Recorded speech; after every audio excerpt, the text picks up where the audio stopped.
Good afternoon, everyone. I'd like to begin the March 10th meeting of the single-family. Pardon my Design Board. interruption, but the meeting's starting. If I could ask everybody in the audience to be quiet, please. Thank you.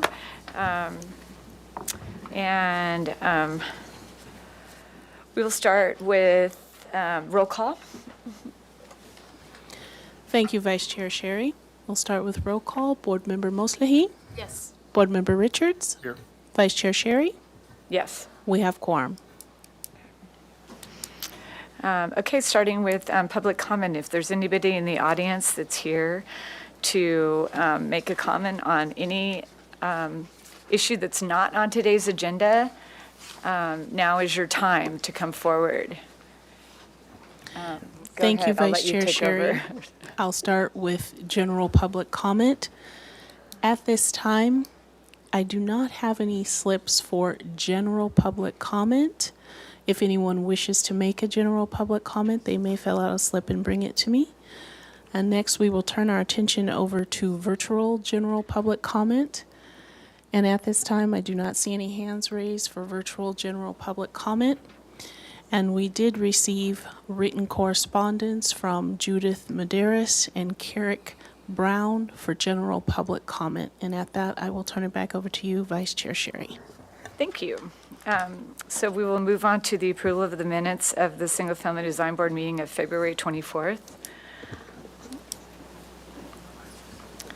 And I reviewed these minutes, and I don't know if you all did, but I had just a couple of items. On item 2, number 6, I think, so it says, provide site photos from around the property to better understand the changes happening toward the neighbors, comma, where the bridge is going, comma, and how the site moves, where the proposed house is going. So I don't understand that comment. Does anybody remember why we said that? Is that the one that had the bridge? Yeah, like recently. I don't know if there was context photos as part of that. Yeah, they didn't have context photos, so. But why would we say how the site moves? How the site, Because the site was like a little bit like in a corner lot. And you how had the crossover. site, I would say how the site, and so where the bridge is going and the nature of the site where the proposed house is to be located. Yeah, that makes sense. And then on number 3, when you're ready, I had a comment on number 9. Consider asphalt, comma, shake, comma, or metal roofing instead of shaker.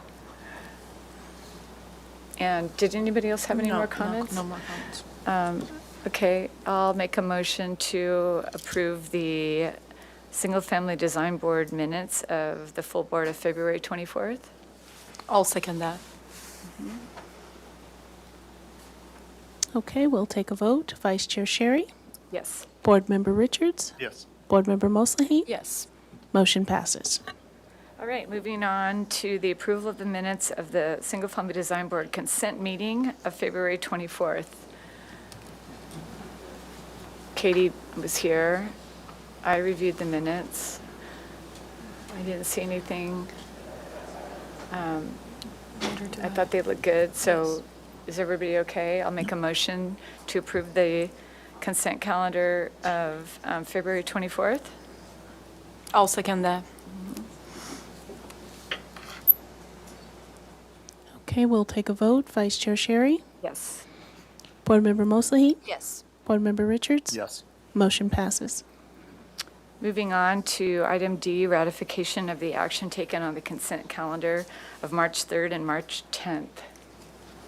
All right, so for the consent calendar of March 3rd, we have 929 Arbolado Road, which received project design approval and final approval as submitted. We have 1215 Diana Lane, which received final approval as submitted. Thank you. Do we make a motion on the ratification? So I'll make a motion to ratify the consent the consent agenda of March 3rd. Second. Great, we'll take a vote. Vice Chair Sherry? Yes. Board Member Mosley? Yes. Board Member Richards? Yes. Motion passes.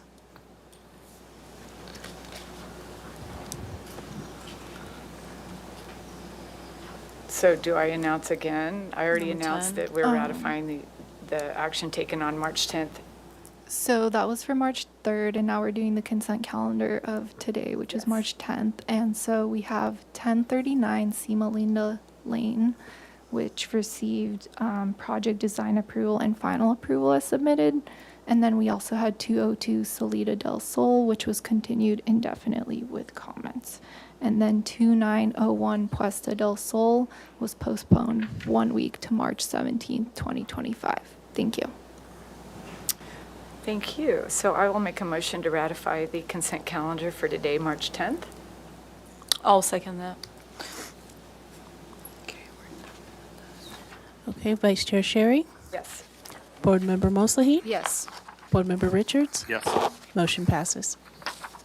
Okay, moving on to item E, announcements, requests by applicants for continuances and withdrawals, future agenda items and appeals.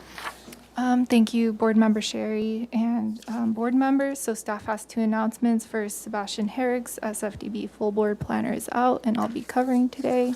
And then second, the city spring recruitment is currently underway.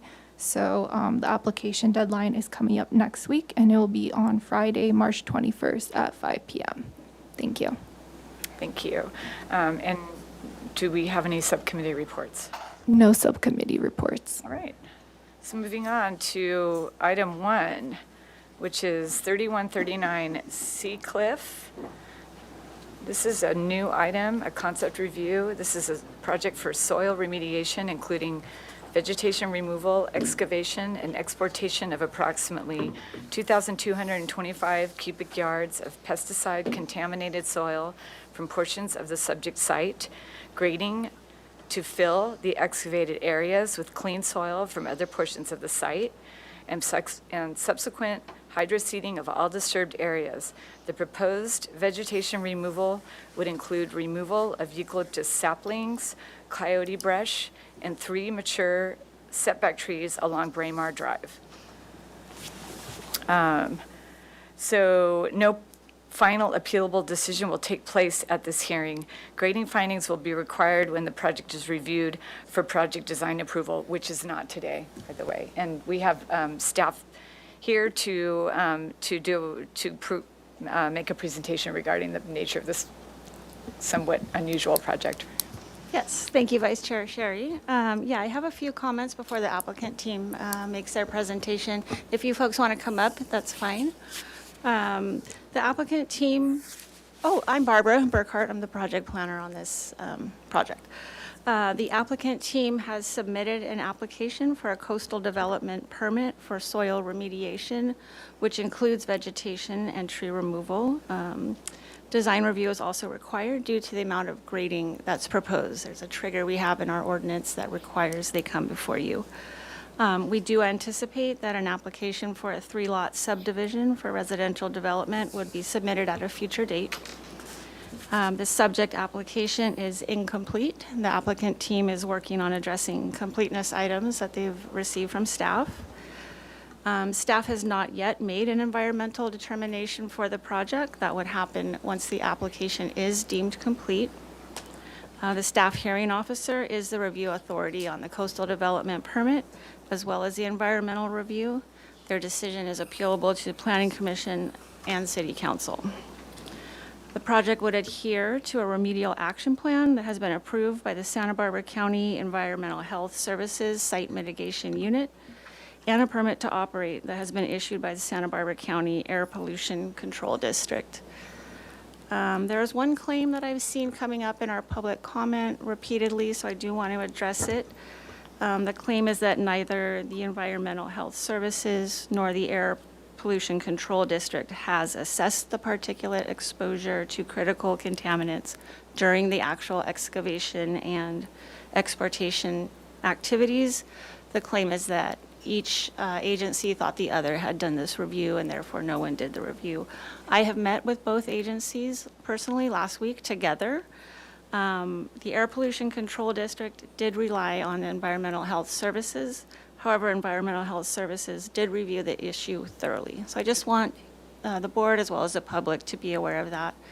That said, we still have to do our environmental review, which will come after application completeness. One of the completeness items for the applicant is that they come before this board for a concept review, which is why we're here today. We're looking for your comments regarding aesthetic appropriateness of the proposed grading and vegetation removal. Typically, a project with this much grading would be quite noticeable visually. That's kind of why we have this design review trigger. In this case, the excavated areas would be backfilled, so we don't anticipate a large difference in the visual impact. So it maybe is a little odd that it's before you, but it's a requirement of the code, so we're here for that. I would like to point out that the project would require neighborhood preservation findings as well as grading findings for project design approval. Neighborhood preservation findings are required to be made for all projects that come before you, which I had overlooked earlier, so I apologize for that. We can pull those findings up on the screen just so everyone has a chance to take a look at them. And once we do that, I will just hand it over to the applicant team for their presentation. And of course, I'm here for any questions you may have of staff. Thank you.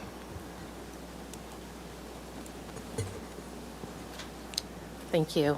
Thank Hi, you, your name for the Barbara. record. Yes, my name is Linda Blackburn. I am with RM Design Group, representing the applicants and owners, Jason Sanukian and Dale Kieran.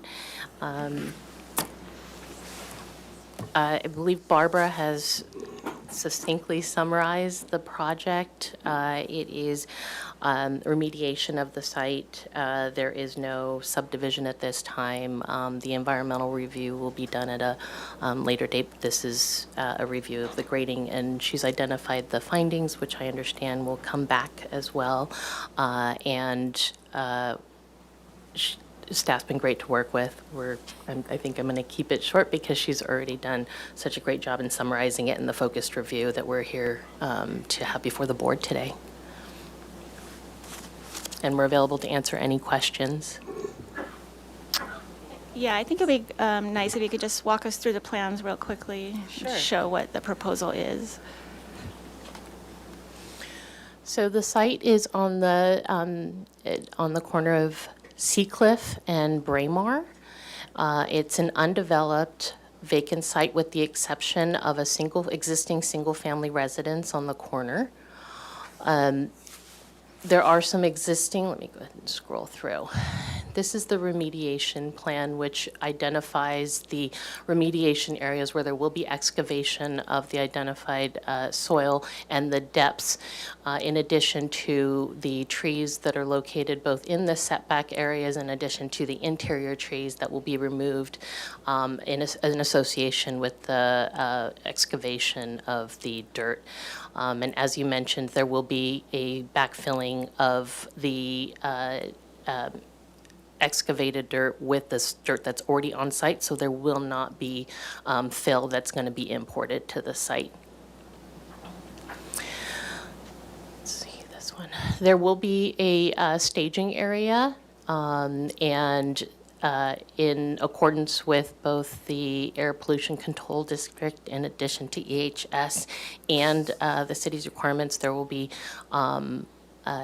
monitoring on the site during the excavation and removal of the soil to ensure that it's meeting the requirements of both the regulatory agency permitting requirements and the city as it relates to the removal of the vegetation.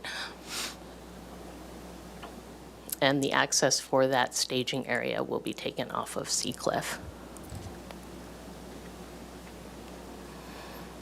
And let me see if I can zoom in here.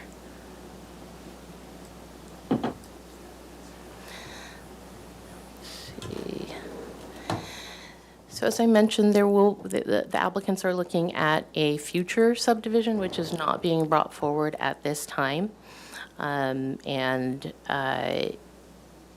they will be living on the site, so they are not going to be selling it. They have a vested interest in the site and purchased it with the intent of living on this property after it's been remediated, and then the future subdivision occurs and building their own homes, which will, of course, be coming back to this board as well when that development does move forward.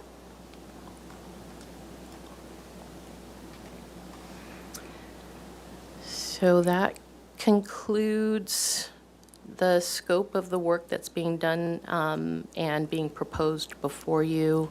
As I mentioned, myself and the owners and applicants, in addition to the geologist, is here to answer any questions that the board may have.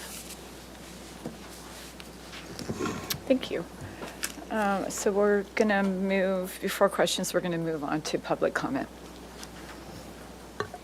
Thank you, Vice Chair Sherry. We are going to start with in-person public comment. I do have a number of slips, so please be ready when I call your name to approach the podium. Each member will have 2 minutes to speak. First up will be Mr. Gilberry.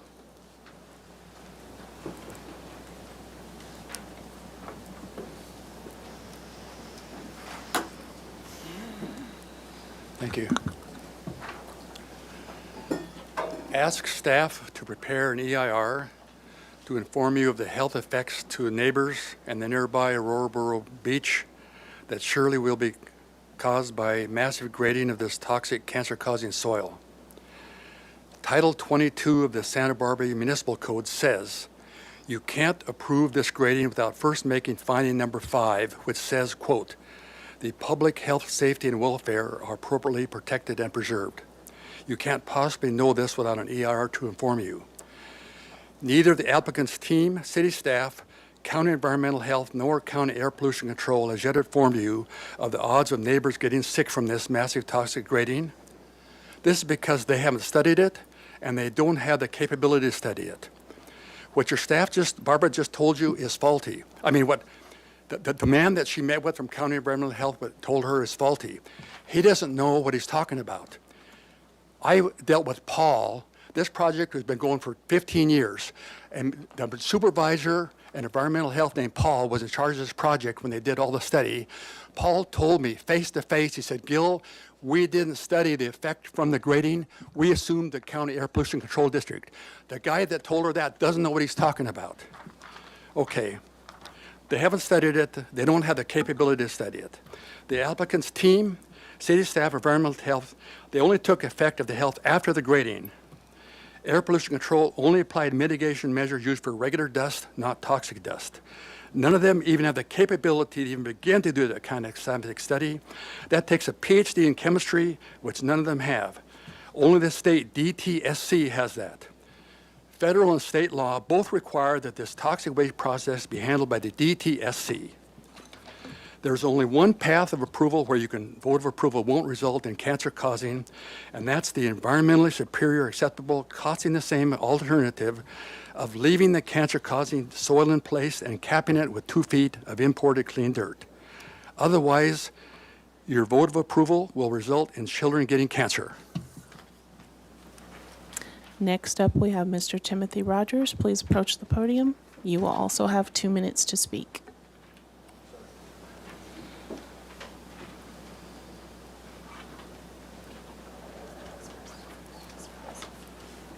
Okay. Good afternoon, board members. I'm Timothy Rogers, neighbor to the project. The property under consideration is on Cliff Drive at the corner of Braemar Drive. It was a nursery for decades, and it used the poison DDT in the soil, which was banned and replaced by Dildren, which was subsequently banned and found to have toxicity up to 100 years.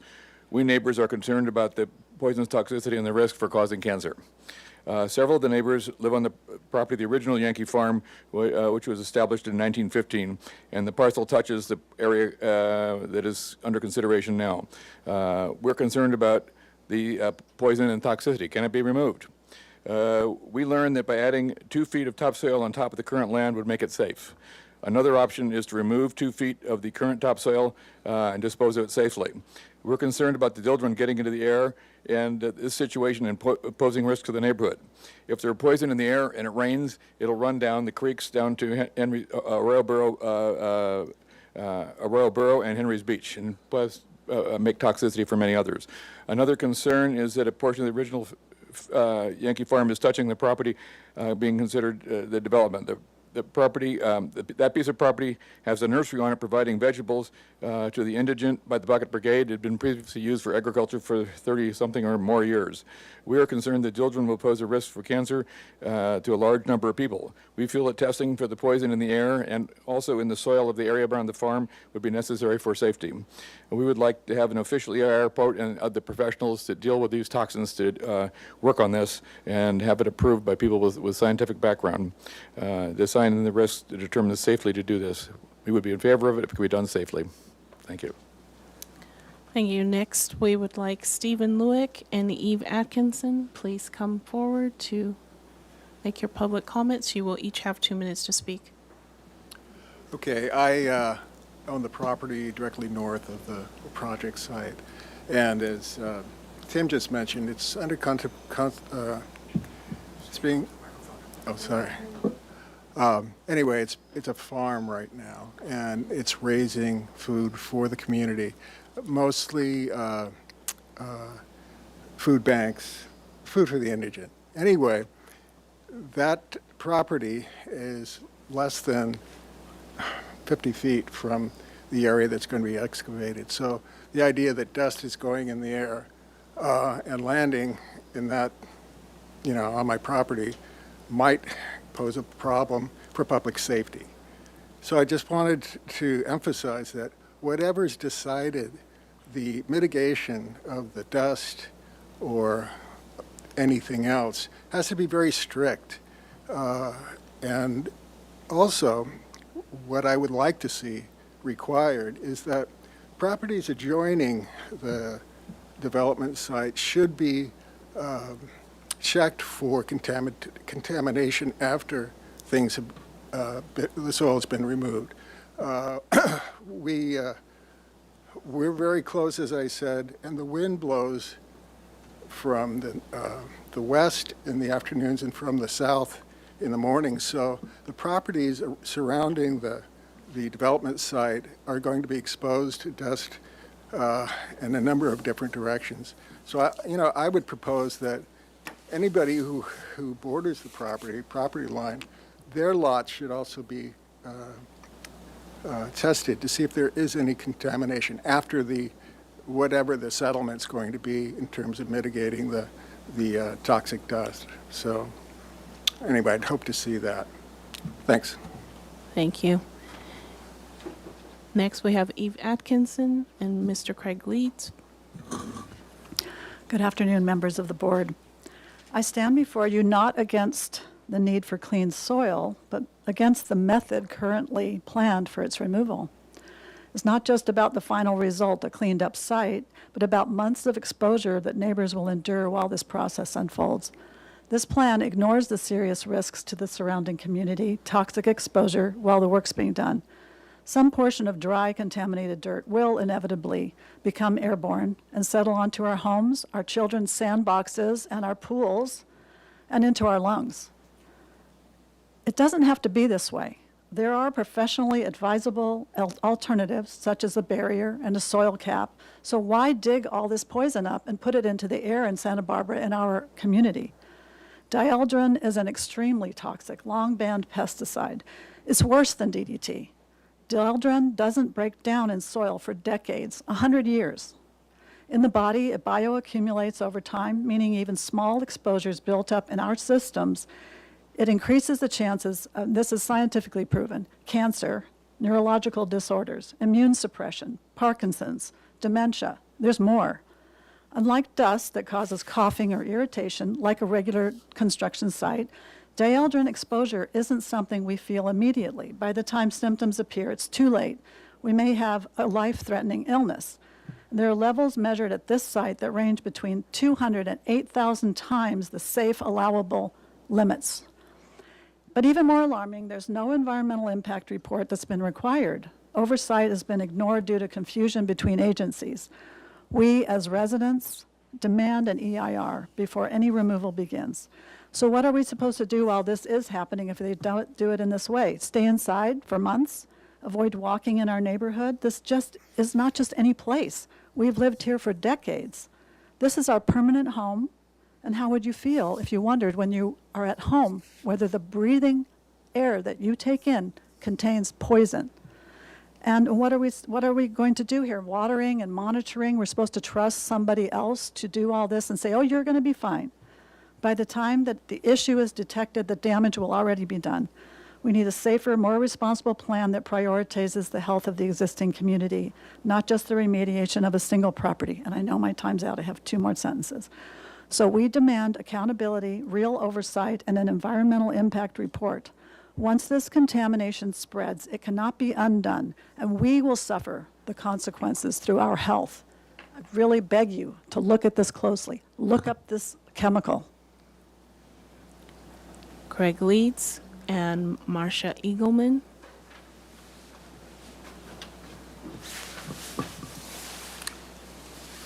Thank you. I'm not sure what I fear more, getting cancer from DDT or public speaking. I live with my wife, children, and grandchild on Braemar Drive across the street from the proposed new subdivision. I have no issue with the building of the 3 new homes. I look forward to their completion. What I'm concerned about is the methodology of removing the extremely toxic soil on the property. It's full of mercury, DDT, and worst of all, dieldrin.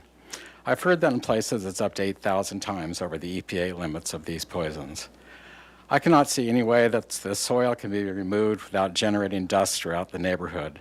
There's no way that a bulldozer is going to grab a bunch of soil, drop it into a truck, and have that truck drive down the street without dust being blasted about. The wetter it is, the less the dust. But I can't believe the soil removers would truly wet the soil so much that it saturated 3 feet deep before attempting to lift it. And if so, the runoff into the pipe that flows directly into the Henry's Beach Lagoon would be horrific. All I'm asking is for an environmental impact report that should have been required in the first place. If the EIR says the current plan for the safety is satisfactory, then so be it. But I'm sure it won't. I've heard that leaving the existing soil in place and capping it with 2 feet of new safe soil would cost roughly the same amount as the current plan without causing the neighbors to get cancer. I'll leave it to an EIR to say what's best. I'm not that young. I don't worry so much about getting cancer or some other horrible disease due to the poisons in the soil and the dust. I worry for my children, and especially for my 8-year-old granddaughter, who I love so much. She has her whole life in front of her, and I don't want it ruined due to the confusion within the governments about whose responsibility it is to require safe neighborhoods. Thank you. Marcia Engelman and Cy Leon.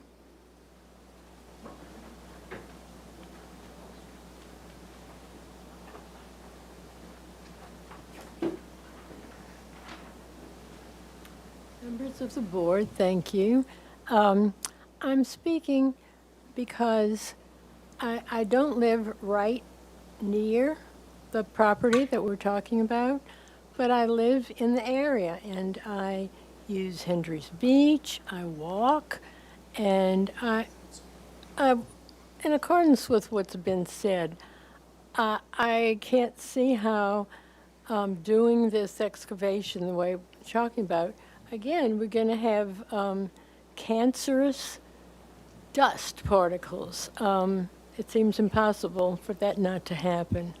And that will be in the air, it will get in the water, and Hendry's Beach is so important to so many people. So many people come and use Hendry's Beach, and certainly our whole neighborhood and community does. And so I urge you again, like the others have, to be very, very, very cautious. We're all afraid of cancer, but you know, this is a real threat, something that could bring it right to our doorsteps.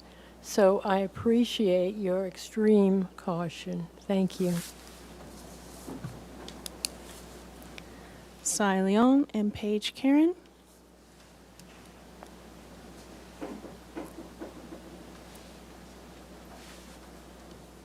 Good afternoon, board members. I live within 100 yards of the property directly downwind. I'm very concerned about the removal of the toxic dirt, soils, chemicals. I have talked with the engineer, the geologic engineer involved with it already, And we've gone over a number of the points. One of them, the big concern of mine, is the wind speed velocity at which possibly work would be called off. It does blow, as said before, from the south in the morning, from the west in the afternoon. The direction it blows in the afternoon is straight shot right at my house. So I'm very, very concerned about this. I have full confidence that if it's handled right, and hopefully I'm right, that it can be removed safely. It's done all the time with a lot worse things. As far as encapsulating it with a layer of dirt, they only encapsulate things like Chernobyl and Fukushima and stuff that they have no other solution to. Putting a layer of dirt on it, if they did build a home on it, they'd be digging foundations, putting in utility trenches. Having been a contractor for a number of years, some of those would be 3 or 4 feet deep, which obviously would go into the original soil.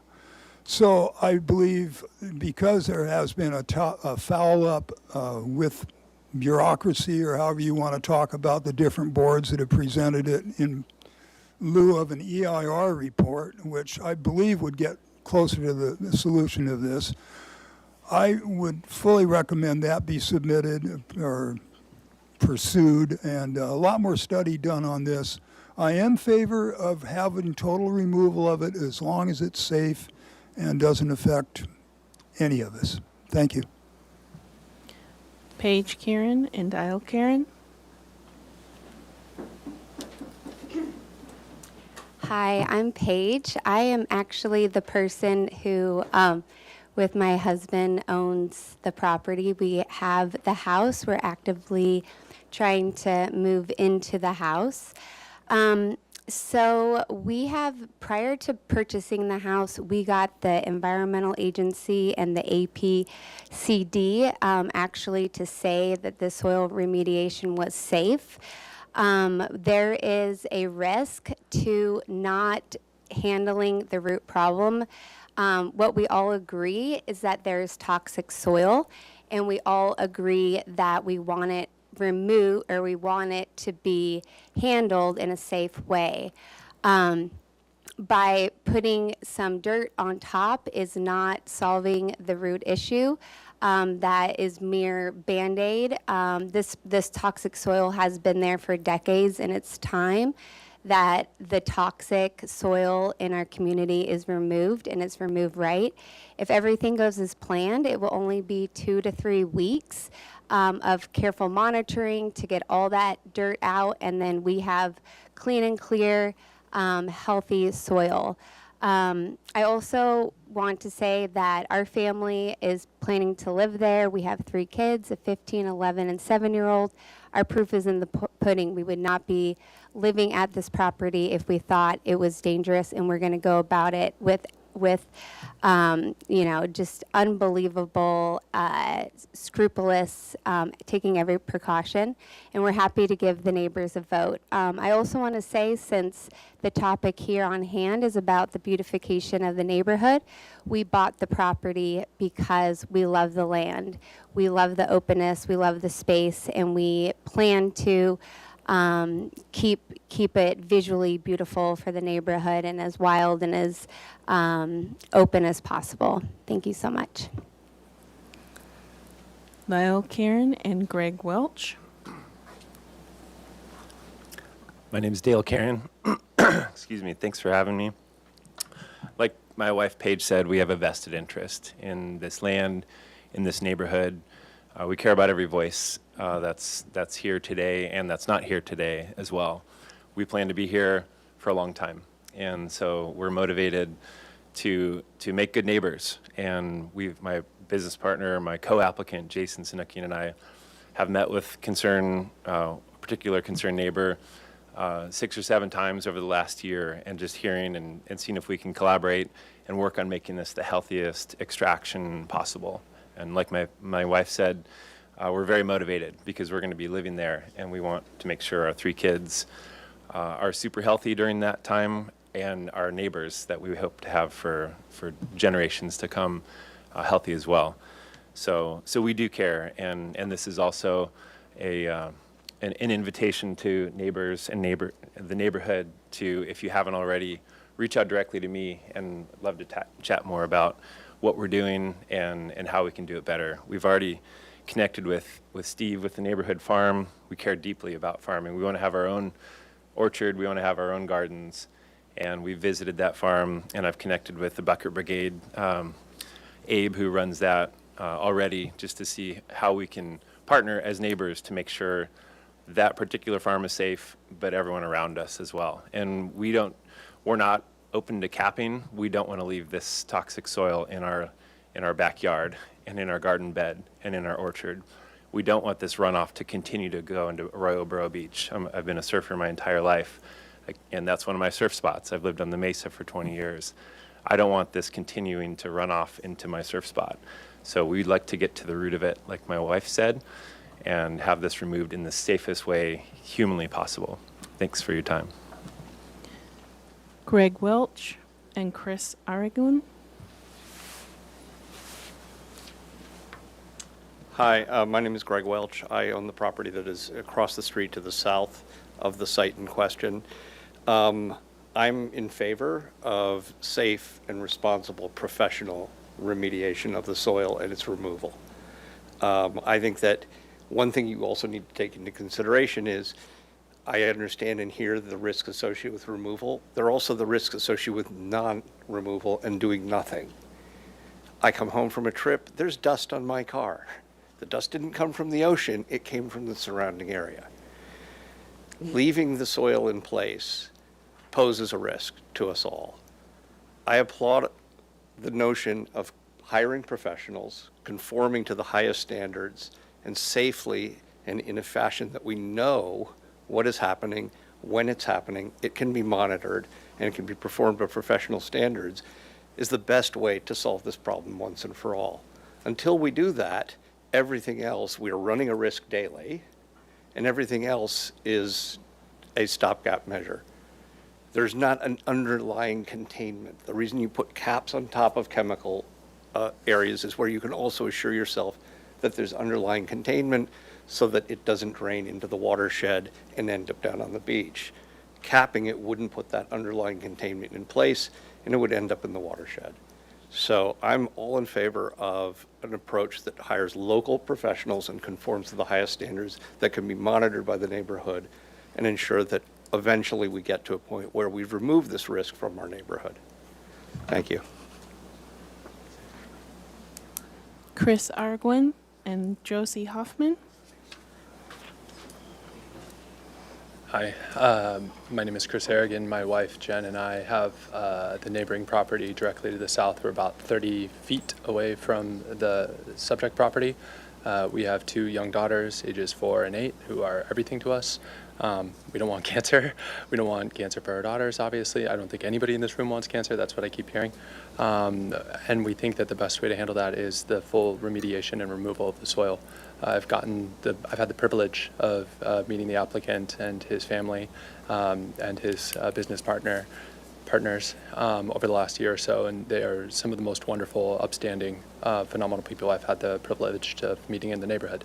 No disrespect to the rest of the neighbors who are also fantastic and very passionate, but I know that they will handle this process with the utmost responsibility and diligence, and they are, in fact, like they said, going to be living there through the process. I know that they will not take any risks with their family, and I don't believe they would ever take any risks with any of our families as well.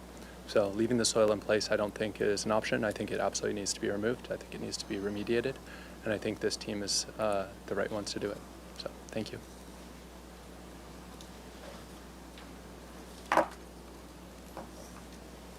Josie Hoffman. Thank you. Thank you for all the comments so far. Sounds like everybody's getting on the same page. Good afternoon to the members of the board. My name is Josie. I'm a 3rd generation Santa Barbara resident, current resident of the Mesa. I love a healthy ocean. I'm a surfing mom of 3 surfing sons and very close personal friends to the owners. I have personal knowledge of the facts that I will lay out for you. The owners have been individually and together involved in several real estate projects that involve multi-step permitting processes that transform inhabitable homes and projects into needed housing for our community and Greater California. They are dedicated and capable of seeing this project through to completion. Seacliff was in escrow for almost 18 months. They had full knowledge of the toxins in the soil and were fully aware of the remediation that would be necessary, the basic process, and the cost of the soil remediation. There were no surprises. They have always been fully prepared to remediate the soil. Furthermore, the owners plan on transforming this poisonous patch of ground into their personal forever homes. They do not want to raise their own children and grandchildren on toxic soil. This is not a turn and flip real estate investment. They will transform this toxic property into a legacy property and hope to keep it in their families for generations. They are also highly invested in and committed to maintaining good relationships with their long-term neighbors. They want to keep their neighbors safe during this process, and they are willing to take the steps that are needed to monitor the soil removal in a fastidious way to protect their neighbors from harm. This community should no longer be housing a toxic landfill of poisonous soil. Santa Barbara City needs to remove the soil immediately, carefully and expertly, and it needs to be taken to a toxic waste site where it belongs. And the owners are the perfect team to carefully see this project through to completion by hiring and paying experts in the remediation process. I'm asking today that you honor the request to remediate and excavate and let the project move forward as planned. Thank you for your time. Thank you. At this time, I have no further slips for public comment on this. I'm going to turn my attention to virtual attendance, and at this time, I see no hands raised for further comment on this particular project. And we did receive written correspondence from Mr. James Blake, Gil Berry, Carol Shaw, Mary Turley, Allied Neighborhood Association, Anna Marie Gott, J. Abram Powell, CPS Carmen, Mark Zorati, Jim Slott, Eve Atkinson were acknowledged. At this, I will turn it back over to you, Vice Chair Sherry. Thank you. Okay, thank you everyone for coming. And we're going to turn it to questions from the board.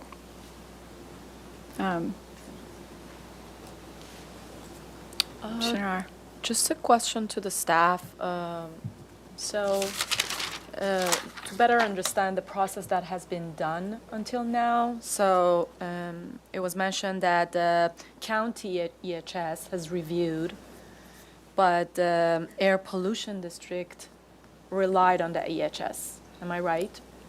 For the issue of particulate exposure, yes. And I can tell you in more detail, the report that EHS reviewed is a human health risk assessment of particulate exposure at property line during remediation. It was prepared by Jill Ryder-Powder. She's a PhD, a diplomat of the American Board of Toxicology.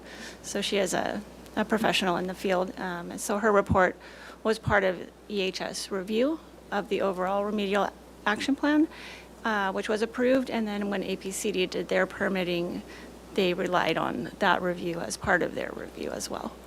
And just to clarify, for this project, is like, I know that the application was mentioned that is not complete yet, but in which circumstances an EIR report will be required?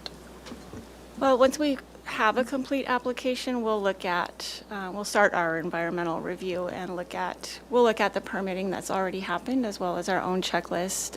It's called Appendix G of CEQA, California Environmental Quality Act. So we'll review those items. We do have our own in-house environmental analyst who will help in that process as well.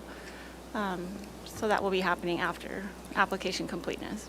Thank you. I don't have any more questions or comments. Chris? No questions. I'm going to piggyback on that question about the EIR. And so what I'm hearing you say is that the application isn't complete. And so when I hear the members of the public ask for the EIR or tell direct staff that an EIR should be required, you just haven't gotten to that point yet. Correct. And that's why we don't have an EIR to look at yet.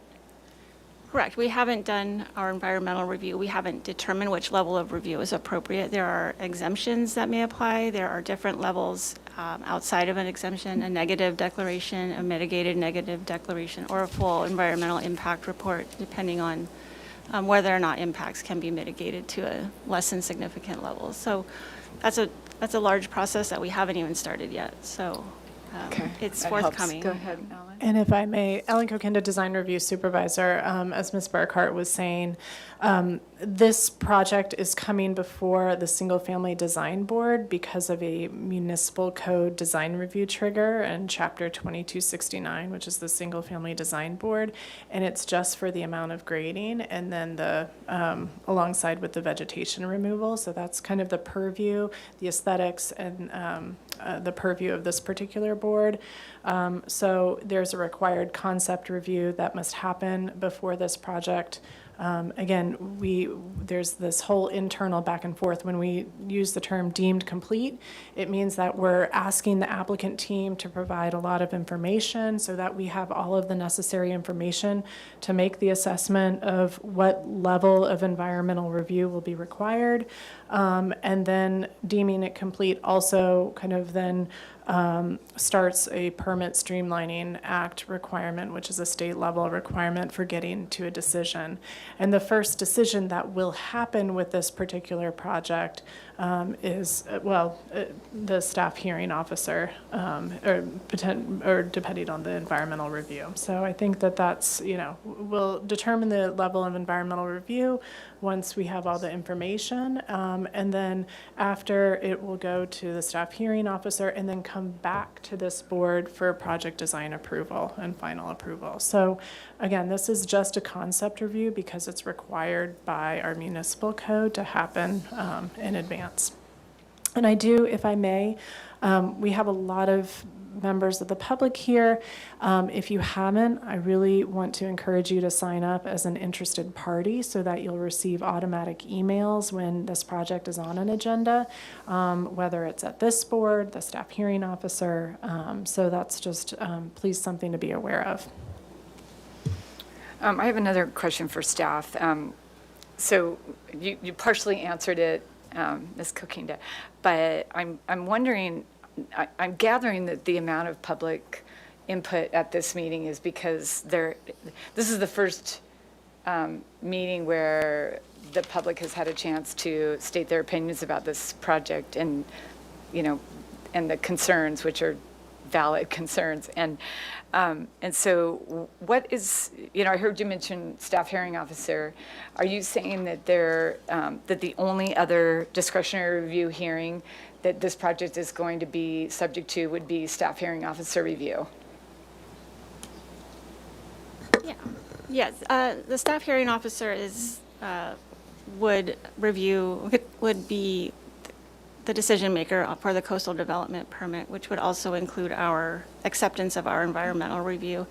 If the project cannot be deemed exempt from CEQA, it would go through a CEQA process that would likely be heard in front of the Planning Commission, but we don't know if that's going to happen or not. So there could be additional higher levels of hearings other than a show hearing that the public could attend because, as you know, we're only here today because of a formality in the language of the municipal code. Our jurisdiction has nothing to do with soil remediation. Correct. And the decision of the staff hearing officer can also be appealed. It would go first to Planning Commission, and then whatever that decision is could also be appealed to the City Council. So there's an appeal process that would take things higher up if it doesn't get there through environmental review. Okay, and so now my questions are for the applicant, which are the ones about the specific project. So can you pull up the map again of the proposed locations of the remediation?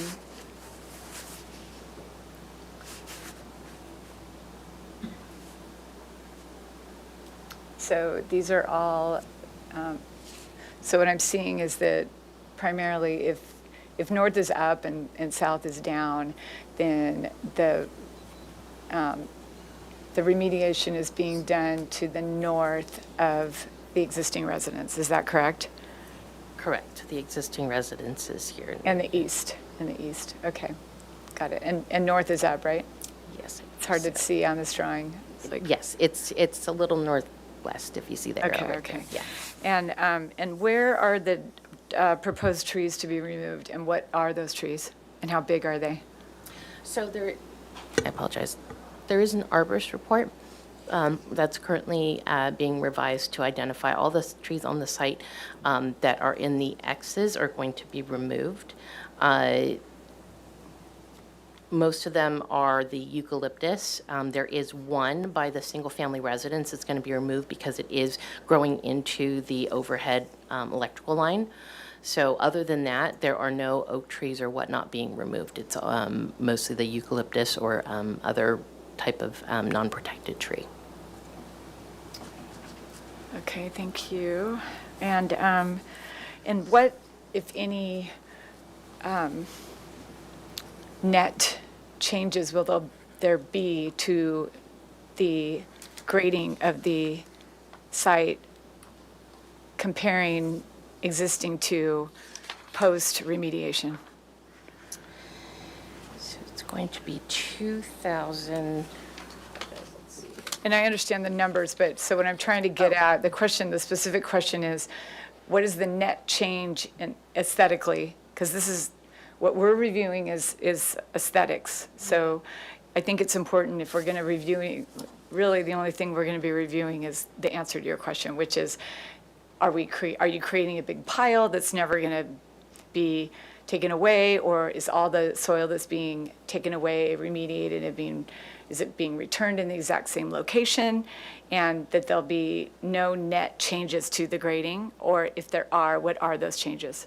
Sure. Yes, there is going to be the soil removed and there's not going to be any fill. So essentially, as far as aesthetically, it may look a little lower because what's going to happen is they're going to excavate in those areas that are shaded on the plan and then use the rest of the site to fill that in and then do the hydroseeding to ensure that there's not going to be dust matter after it's been graded.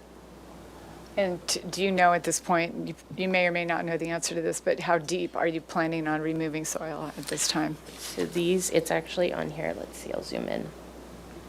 The deepest is, I believe, 30 inches, and we do have our geologist here, but the deepest parts are at 30 inches. So you can see 30, 24, 12, and so it is dependent and driven by where those areas are that need to be remediated. Okay. Okay. Those are my questions. Okay, comments?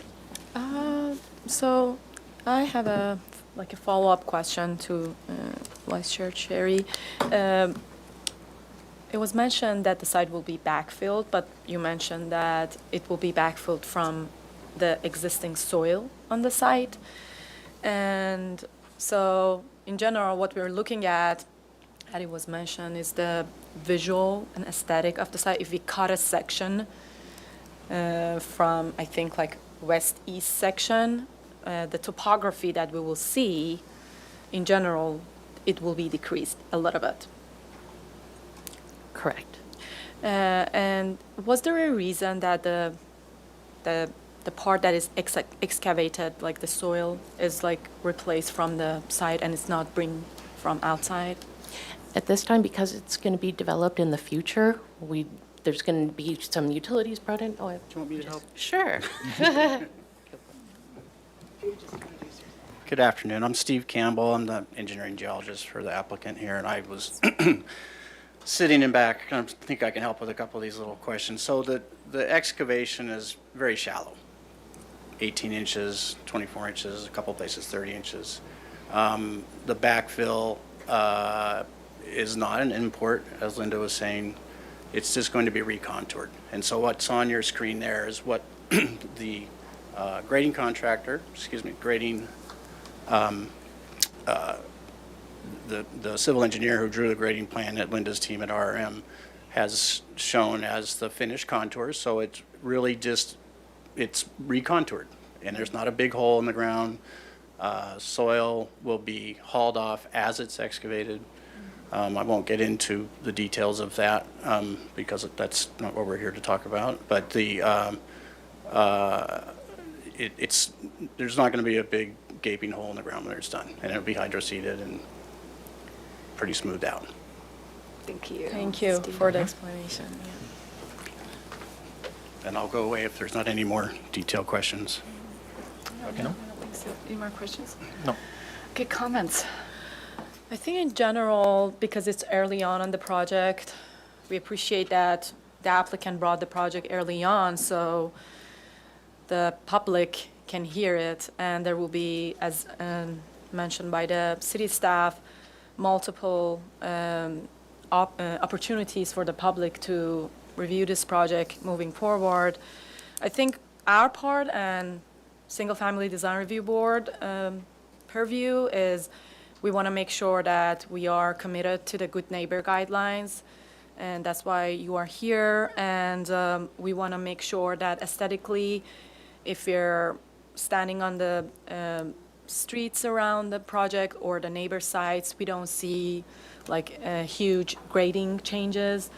So that's our part, and I'm sure the city staff will take care of the other levels of technical reports that are needed, and I'm curious to see like what will happen. And this is not the first site that I've heard like recently, definitely so many sites in Santa Barbara because of the toxic soil that this is happening, and there are like methods and means that it can be done really safely. It's all about the order of operation, the time, and the technical crew that it's doing it. So I'm sure the applicant will take care, and the city staff moving forward, the technical reports that are needed to make sure that the public are aligned with the project moving forward.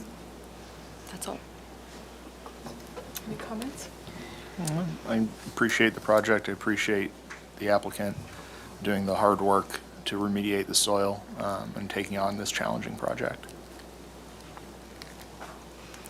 All right, so I agree with the comments that have already been made, and my additional, it's kind of a comment, but it's kind of a comment for staff, and that is when we get to the point of making the findings, there's that finding that we have to make about the public safety and welfare. And so I'm going to leave that up to staff to figure out how they're going to be able to get back to us on how we're going to be able to make that kind of finding, because it comes up as a question on other projects that are much less particular and important than this project is with regards to that particular finding in the NPO. And so at this point, since our task today is just to listen to the public, thank you everyone for coming, and to, as a formality, then I guess the motion would be an indefinite continuance. And to the pardon staff my hearing. interruption, Chair Sherry, we did get one more public speaker slip. If you'd like to allow it, it's at your discretion. Sure, go ahead, as long as you don't go over your 2 minutes. Is there somebody if I that could wants please have to Sharon speak? and Tim Karen.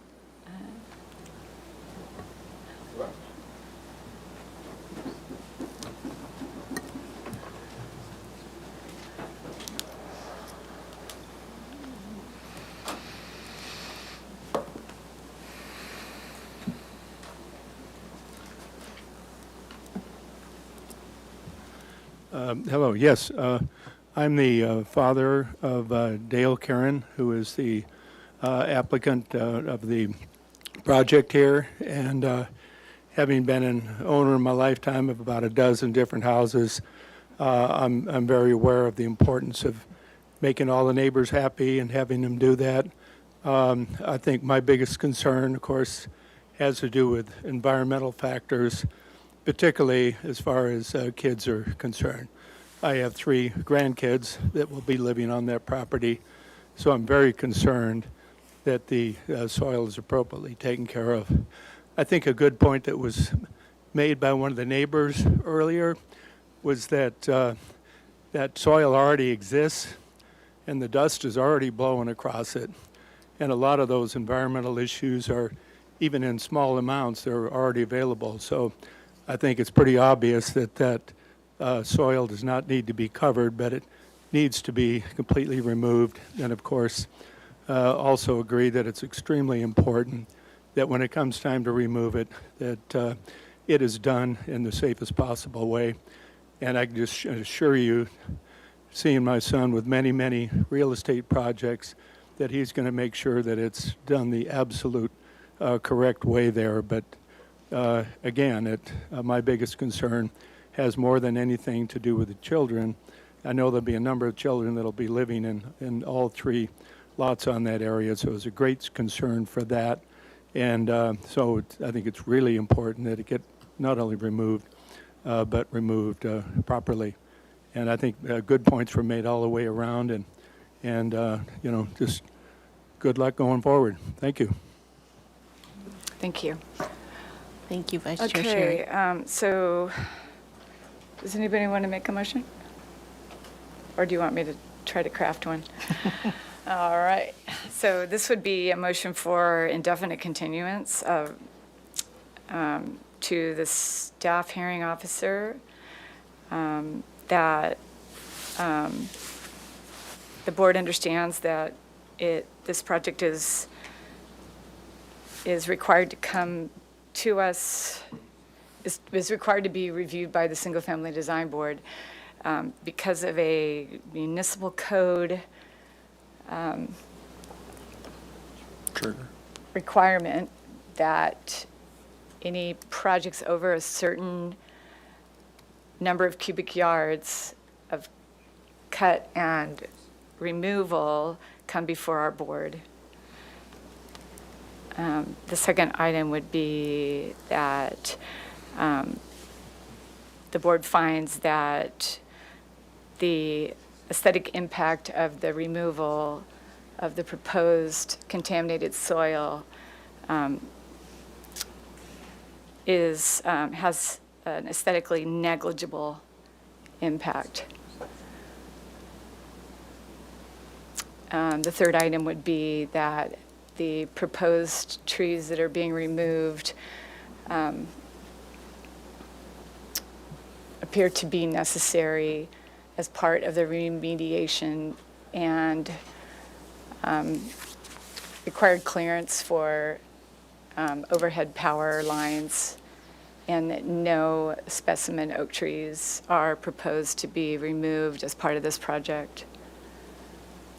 And the fourth item would be that the board will look to and looks forward to staff continuing to define the required level of environmental review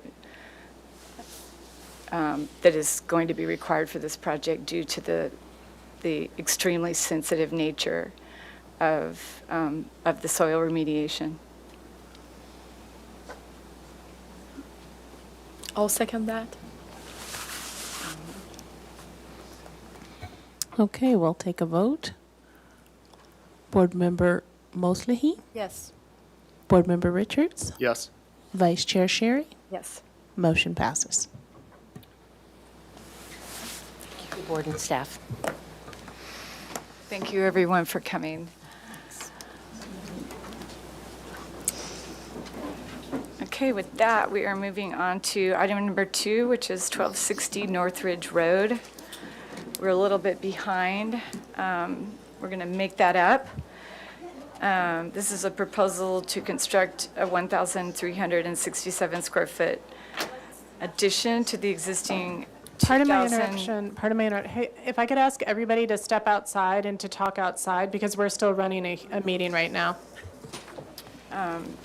To an existing 2,632 square foot, 3-story, single-family residence, and a 15 square foot addition to the existing 969 square foot attached garage. The project also includes exterior changes, removal of trees, new landscaping and hardscape, and site improvements. The proposed total of 4,968 square feet of development on an 80,150 square foot lot is 91% of the maximum guideline FAR ratio. Review and approval of a front setback modification is required to allow additions. Review and approval of a vegetation removal permit is required from the Single Family Design Board. No final appealable decision will take place at this hearing. Staff hearing officer requests comments for project design supportability for the front yard setback modification. Neighborhood Preservation Ordinance findings and vegetation removal findings will be required when the project is reviewed for project design approval. Your name for the record.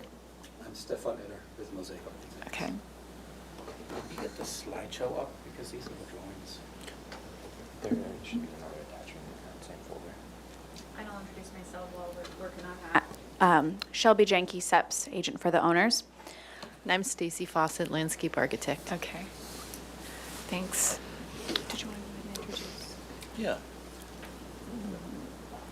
I think while the slideshow is coming up, I'd also would like you to meet our clients. They came here from out of state. It's Anthony and Steve. They're sitting right behind us. And they came because they wanted to be a resource in case you had questions about how they've already engaged the neighborhood and how they want to become really good neighbors. But they're also here. Pardon my interruption. I want to check, is your microphone on? Is it on? Wow. You might need to just move it a little closer. Thank you. It feels so important.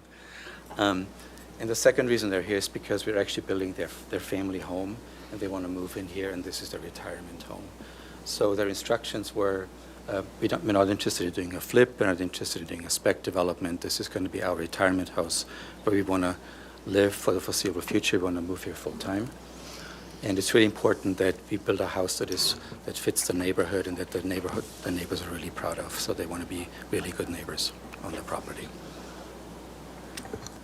So, pardon my interruption, Will Russell, the case planner for the project. It's actually attached to the end of your plan set presentation, so it might be roughly around that 20-page mark. Sorry, I did All not. good. Try page 26. Page 26. Yeah. Here we go.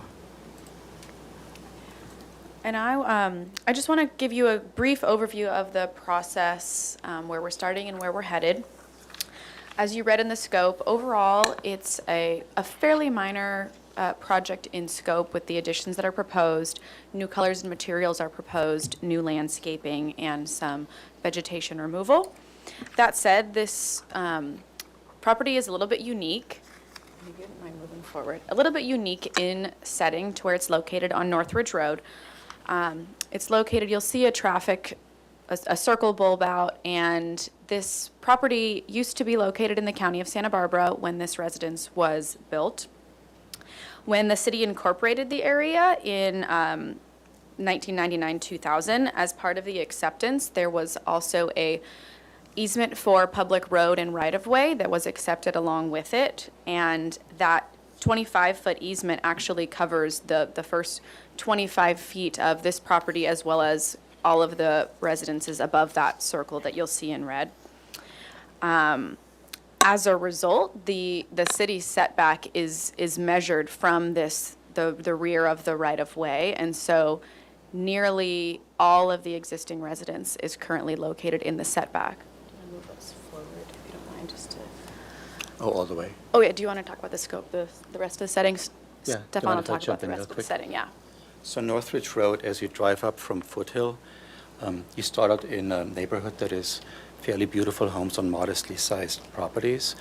And the minute you come up to the turnaround, the feeling and the scale of the neighborhood really changes. The homes get bigger, the properties get bigger, and the feeling is more of estates dappled all along the ravine that's on the west side of our property, on the east side of our property. Thank you. And so along with that, you'll see this is the rear side of the property. There is a pretty steep ravine on the opposite side. So between the city right-of-way easement and the setback being taken from the rear of that, as well as this existing steep slope, it's a fairly constrained site. So as a technicality, all of the additions and the proposed improvements require a front setback modification because the residence is really almost entirely located within the front setback area. So we're asking, today for your comments on the proposed modification. We will be heading to the staff hearing officer next after the project is deemed complete with planning, before we then come back to your board again for PDA and final approval. The project, we're also asking for a minor zoning exception to reconstruct an existing trash enclosure that's located within the driveway, and I'll let Stefan kind of point you to that a little bit more in a moment. So we'd love to have your comments in support of that MZE as well. Lastly, in terms of the process, there are some setback trees that are proposed to be removed, primarily palm trees, and I'll let Stacy comment on that more when she gets to her part of the presentation. I just wanted to let you know that we have submitted an application for a setback tree removal permit, and I'm working with staff on getting a date set for Street Tree Advisory Committee. The last thing I will say before passing this off to the design team to walk you through everything is just, again, this, the project's been really carefully designed to respect the topography, respect the neighborhood, be really conscious of neighbor views, to ensure no views are being blocked, to really, take advantage of the wonderful views from the property and their existing open yard private spaces that they have now. And the owners have been in contact with all of their neighbors to speak with them about this project and be really good stewards of the neighborhood. I'll pass it off to you. Awesome, thank you. So this is a diagram that shows where the house sits in relationship to Northridge Road. And Steve and Anthony asked us to make two meaningful additions to the property. One is showcased here in blue, which is the addition of a stair element, because currently the existing stairs on the house are not continuous from the basement all the way up to the second floor. And they're really hard to maneuver. So as people are aging in place, we want to make sure that there's a continuous stair that is usable. The second addition that we're adding is, as you see the garage, we're pushing the garage forward to create a guest suite on the limited space towards the ravine. So that would be where it says deck and patio. So the garage comes forward, which allows room on the backside for a guest suite. And the intention here again is to actually allow for, in the future, to live in help should it be needed for Steve and Anthony. And then the trash enclosure in question is at the bottom right where it says garage. If you follow that verbiage down a little bit to the right, you see the double doors. So that's actually existing, and as part of the process, we would like to legalize that.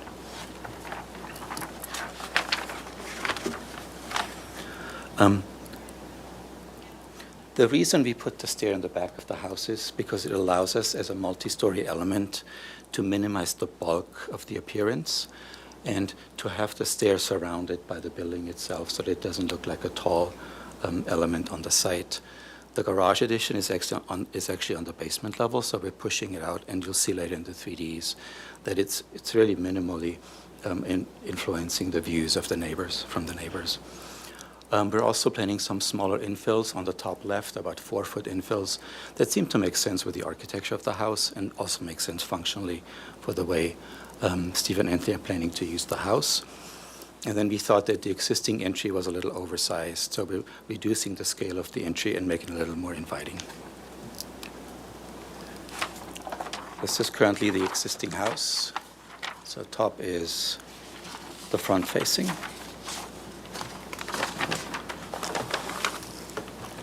Too much paper.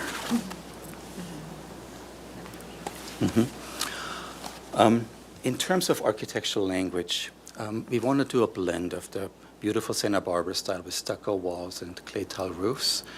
But Steve and Anthony like contemporary architecture, so we're planning on introducing stone elements that are a little more clean lined.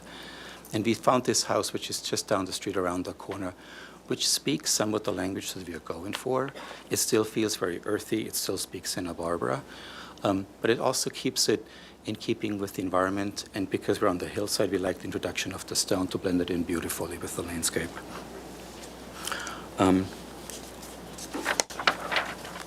The style that we are going for is not really new. There's other projects in the greater Santa Barbara area that already speak the language, so the cleaner stone walls and the timber headers and the metal and the terracotta roofs and the stucco walls perfectly blended is something that's not really new, but it's a style that Steve and Anthony and we really enjoy. These we found really helpful because they are perspectives that show on top existing and below proposed. So on the top right is actually the most important elevation and perspective because that's what's facing Northridge Road. And the two neighbors that live above the property will actually see that as they drive by. And the first change that we're making is on the top right, the octagon, which seems to be out of place in the contour of the building as it travels down the hillside. We didn't really enjoy it, and so we're planning on taking that away.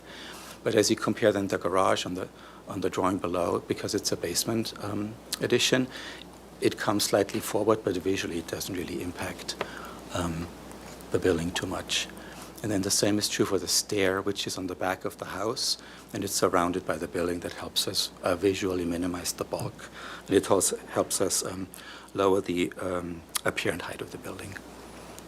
On the left side, it shows how we're adding the bottom floor, and it really nestles the building on top of it, and then the ensemble of the different volumes as they travel down the hill really feel nestled on the property.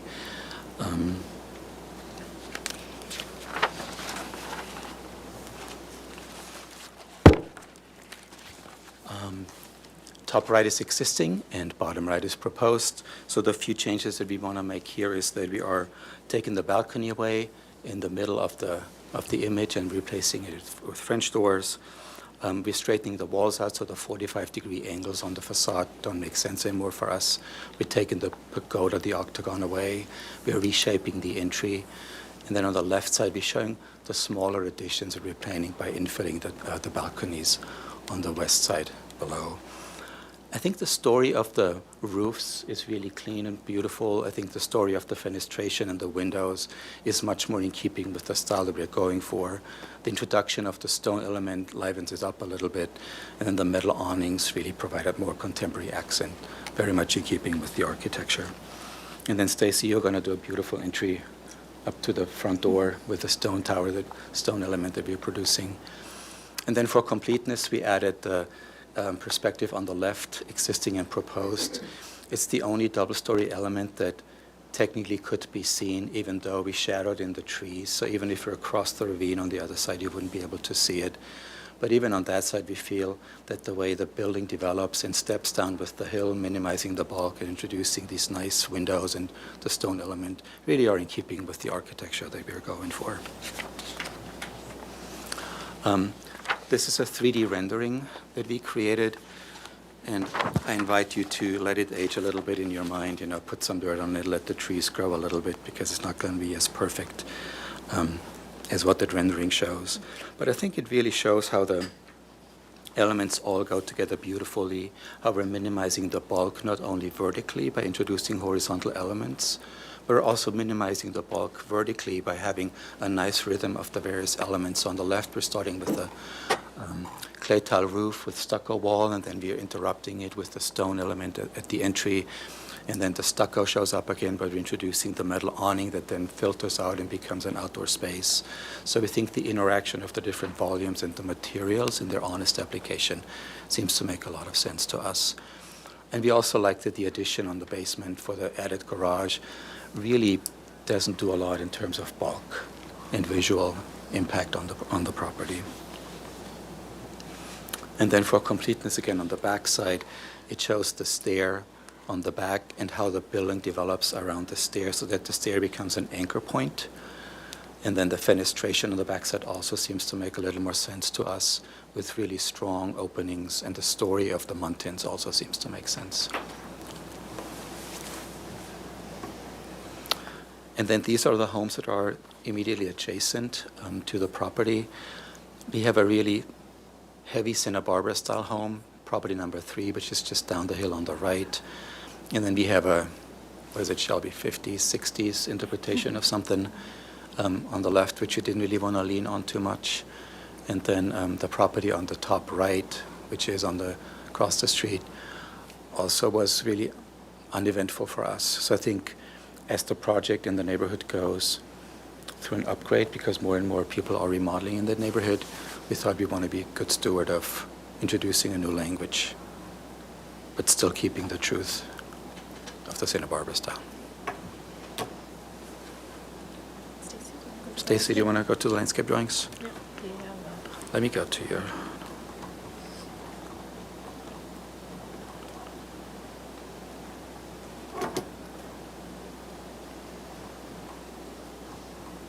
Here we go. There we go. Zoom out a little. There we go. Thank you, Stefan. So the landscape that we're proposing is fairly minimal. The beautifully designed architecture speaks for itself. So really just settling the landscape into the property. There's some existing mature oak trees in the northern part of the property. There's existing palm trees, which we are relocating a few of just the shamrock trees, palms, and keeping the landscape fairly simple and clean to go with the contemporary style of the architecture, but also making sure that we use drought tolerant and appropriate plants for this neighborhood and area.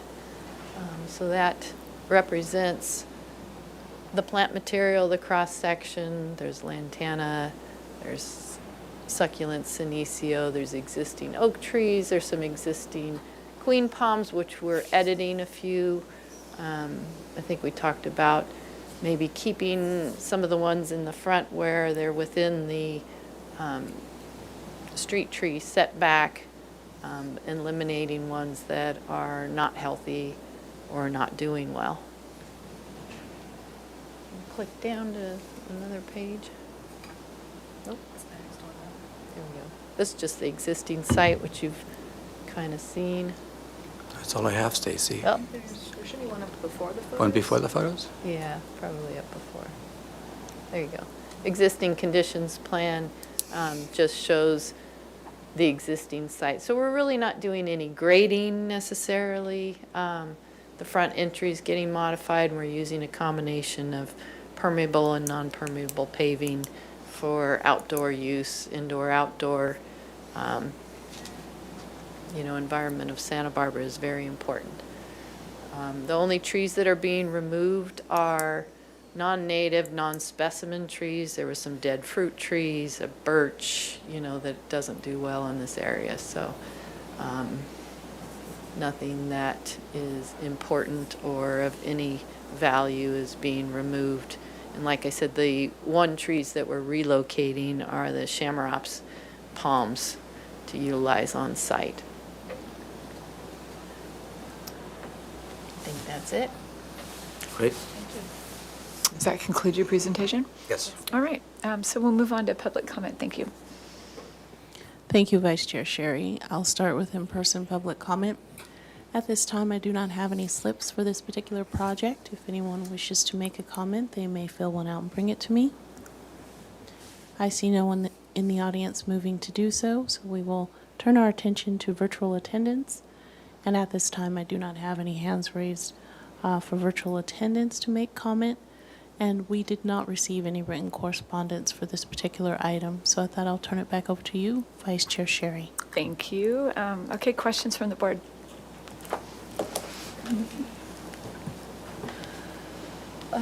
Can we go to the elevations on? There are. Straight on elevations or perspectives? Yes, What's most no, the helpful? straight on Okay. elevations. A 4.01, yeah. Okay. 4.01? Yeah, that's Okay, great. good. Actually, next one, please. So the height of the stair is at the ridge of the roof behind it.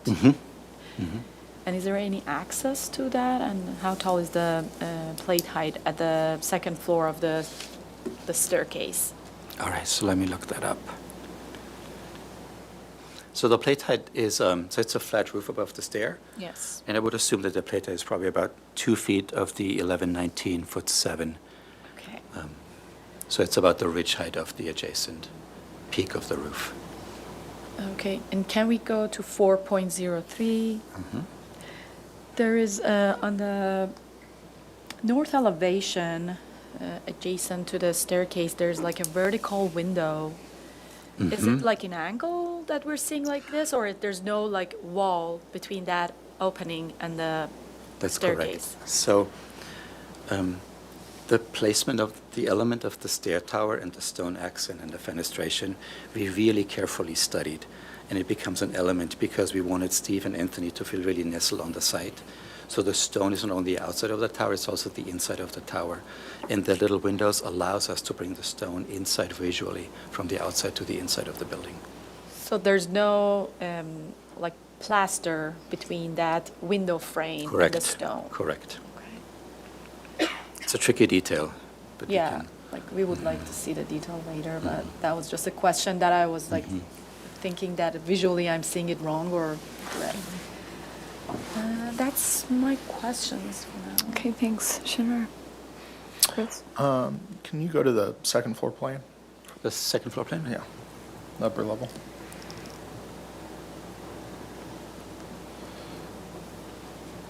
The level above this. Oh, sorry, I think we're on the basement. Yeah. This one? The one above that. So I see that there, at the top of the stair, there's it looks like a door accessing that. Is that just for servicing, or is One there sec, going to let be a me- deck? I need to learn that. It's a touch screen, if like. Oh, it's a it touch helps. screen. Now you tell me. I thought. Yeah, apologies. We, very few people use the touch screen, so forgive us. For obvious reasons. Okay. You have to So, exit I'm the so full sorry. screen if you want to use the touch screen. Do you want to answer? Yes. Part of my interruption, and I know it's obnoxious, but could you please come up because we need to use a microphone so that everyone attending remotely can hear. You want me over here? Oh, that's fine. That's fine. Either one. Thank you. Thank you. I sorry to believe we're in interrupt. the I just middle, stepped on sorry. myself. I know what it's for too, but I would love for you to answer because you're the owner and you know. So what's the really- question? Can we get back to, what's the question? Is there a proposed deck at that location, or is it just a door for servicing? It's a door for servicing. We had originally planned or had hoped to put green roofs there. And after consulting with the fire department, that is not something that they want done. So that door is still there. Jane Snyder is actually the other architect that's working on it, and we haven't had a chance to talk about whether that door is needed anymore or not, because there aren't going to be green roofs on this home. Okay, So that's what the door's for. Thank you. thanks. Any other questions? No other questions? Can you explain, just, the basement is basically, you're not adding a basement below the garage, you're just expanding the garage out in two directions. That's So correct. it's not a basement. Wait, what's a basement? Like, to me, when I hear basement, I think of something underground. Yeah, it's so, if you look at the drawing that we have here, basically the left side is all underground and part of the back is underground. Versus on the face coming forward to us, obviously that's the driveway that you drive into. But if you imagine the slope actually going where the road is, part of that is actually covered. So visually you don't really see it. But it's basically, I just want to understand the project. So you're adding on to the garage in the front of the garage, and you're adding on to the garage on the side of the garage. Exactly right. But you're not creating a new basement? No. Okay. No. And is the trash enclosure there, and you're just asking for permission to leave it there? Yes, and it's getting expanded, I believe, and Can you go to that in the site plan, please? Yeah, it's there, and it will be basically reconstructed, made a slightly little bit bigger in the same location. I see it existing, okay. yeah. How do I zoom? I don't think you can zoom Oh. when you're full screened like that, but if you were to exit Oh, the full here screen we go. application, you can. Shift, here we go. Is that the existing That's trash the enclosure? existing, So can I correct. see the So proposed that's the trash existing? enclosure? Yeah, in the proposed moves. Well, actually, the garage gets bigger, so it looks like it's closer to the, And so Stacy here is, gets squared off a little bit. There you are. Thank you. There it is. It's basically about the same size, and it's just, the garage has moved closer, so we just squared it off a little bit. Okay. Thank you. So, okay, comments. You start. Board Member Mosley. You want me to start? Okay. Can we go to the render pages?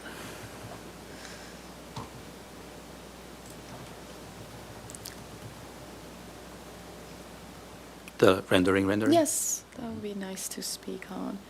I think in general, I appreciate the project.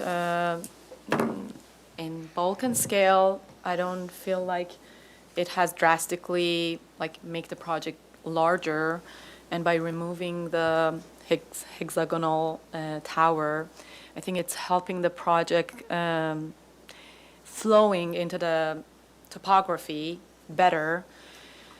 I have a little bit concern about the stair tower height from not this view that we're looking at on the renders. There was a diagrammatic view that you had from the topography. There was a yellow arrow from the hill below. I'm wondering how visually the tower will be grasped from that point of view, from the hills. That's why I asked the height of the stair tower to be, it seems like it's like the top of the stone wall is aligned with the ridge Exactly. there. And I'm wondering if you have studied lower height of that, or that was like a intentional height for the stair tower. That is one of my concerns. And if we can go back to the renders.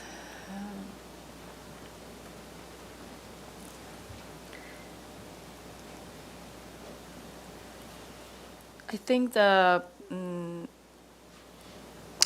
windows now, it's much more rhythmic, and it has more rhythm comparing to the existing house.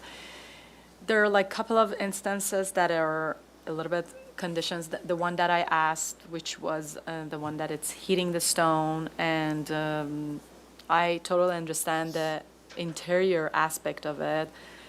But from the exterior, it doesn't, it's like not consistent with the architectural style. It's super modern comparing to the architecture that it's like a more combination of like the Spanish and a little bit contemporary. So that is like one instance that is happening. And then here in this render, the one window that on the staircase, there's a small window which is under the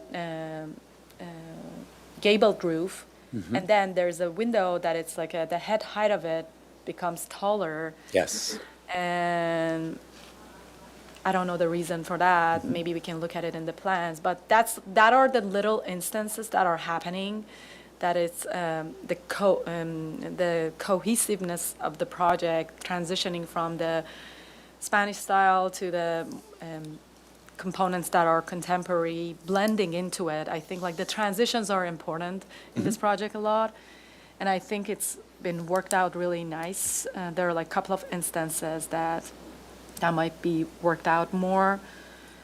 And previously the garage door was like 3 garage doors, which were looking more, the rhythm was like more natural to the house, and probably for the functionality, it has changed to this. Maybe this is the color of the doors that are making it really bold, comparing to it's not blending into the architecture. So I think like once you have like a color palette that it's more real, it will help us decide on that. And I think it's a rendering issue that the color of the stone, it's not the Santa Barbara Correct. flagstone, so it's not gray, it's more natural and earthy. And was there a specific study design for the railing that we're seeing along the, or it's just like for now it's a placeholder as a conceptual design? So we're thinking glass railings because the railings go more in the contemporary realm. So if you look at the, I'm talking about the railing that we're seeing on the, like the retaining wall of the landscape. oh, Here. Stacy, that's the, I think the we would end up tying back into the architecture and just keeping it super simple, probably a dark color to make Yeah. it just disappear. Okay.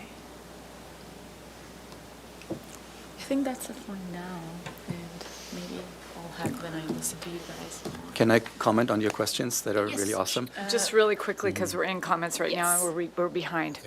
Thanks for these comments, and I love it. You know, this is really good exchange. So the door that Steve mentioned might actually go away, and then the juxtaposition of in the stair tower, the different height in top of window will actually go away, and you see a little bit of the stronger execution of the stone. So that's something we'll study. I'm not so sure about the little slot window on the back because it's just such a beautiful architectural element from the interior of the building, and we might just buy this by allowing the no people that ever will be on the other side of the ravine to see that if they really venture up there. Thanks. Can you go to the elevations again? Sorry. Mm-hmm.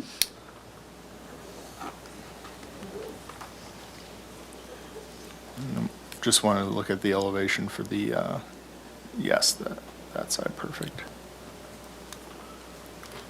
Right, no, I think it's a well-designed project. Thank you. I think it looks really nice. I appreciate the use of stone. Again, I think, yeah, it's a rendering issue, is what it sounds like for the color, but all in all, I think it's a attractive project. Thank you. Is that it? Okay, so I agree with, I think it's a really nice project. Thank you. I'm very appreciative of you taking a different direction with the existing aesthetic. And I don't have quite so many concerns about, I mean, I agree completely with Board Member Moslahi, but I think that from what I'm hearing you say, that you understand the sensitivity of the transitions, and I welcome those, and I would probably take a similar approach, so I appreciate that. And I support the partial railing and glass, and this is kind of a question comment. It doesn't appear to be a full-height glass railing. It appears to have like 18 inches or so above a low wall. So I just wanted to point that out to everybody and make sure I understand that, which is true, right? Like That's it's correct. not full height. That's correct. And then and I agree with Board Member Moslahi about the sensitivity to the proportions of the new incorporation of the contemporary elements with the existing house. And I think that my concern from what I'm hearing is going to go away, that header at the door is not going to be as awkward transitioning into the header of the windows of the tower. And I think that just needs a little bit massaging. Right. And I had a comment about, if you go back to the rendering, my only comment, and this is super minor, but, and it probably just hasn't been worked out yet, but the house has a really strong vertical and horizontal language, except for the only element that is sloping are the roof elements. So, and then, but the one piece that doesn't appear to kind of work with the language is the sloped front wall. The other stone elements appear to have a small stone cap on them, and then you've got this stone wall. And again, this is super minor, and it sounds kind of nitpicky, but I think that the language of the architecture could be stronger if that wall were horizontal and stepped instead of having an angle, because I think it diminishes the strength of the language of the architecture by having that wall sloped, and it's not working really well with the railing either. There's a little bit of a disconnect between the functionality that's required of the railing and then the slope of the wall. Great. So, so those are my only comments. I think it's a nice project. Thank you. And this is a. Vice Chair Sherry, excuse me, pardon my interruption. Would you be able to include any comments regarding the, your support of the modification or the minor zoning exception? Yes, we're going to do that. We haven't made our motion yet, so we're. That will be part of it. So does anybody want to try to make a motion for this project? And this would be an indefinite continuance to the staff hearing officer with comments about the supportability of the front yard modification. I can do that. I'll try. That's a rhetorical question. Okay, so I'll move the project to indefinite continuous to staff hearing officer and for minor zoning exception, with comment that the Single Family Design Review Board is in support of the minor zoning exception. And with the comments that the board is in general in support of the project in bulk scale and size. And the board is in general support of the architectural style and transitions from traditional and contemporary additions. The board wants to see the material palette in the next meeting, and required architectural details of the window transitions, railings.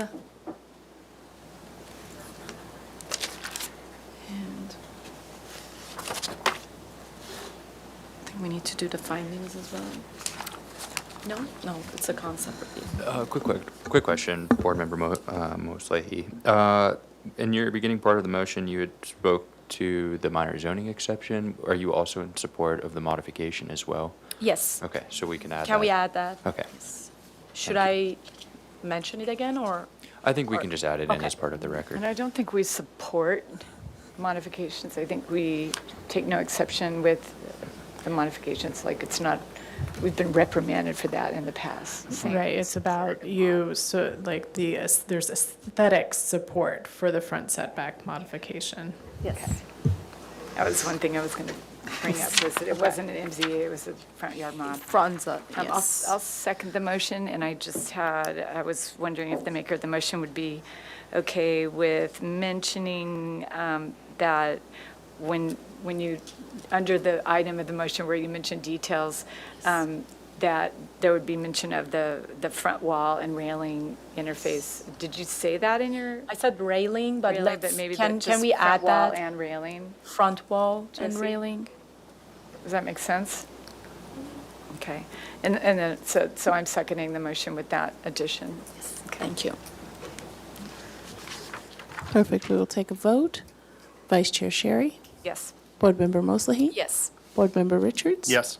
Motion passes. Thank you. Good luck.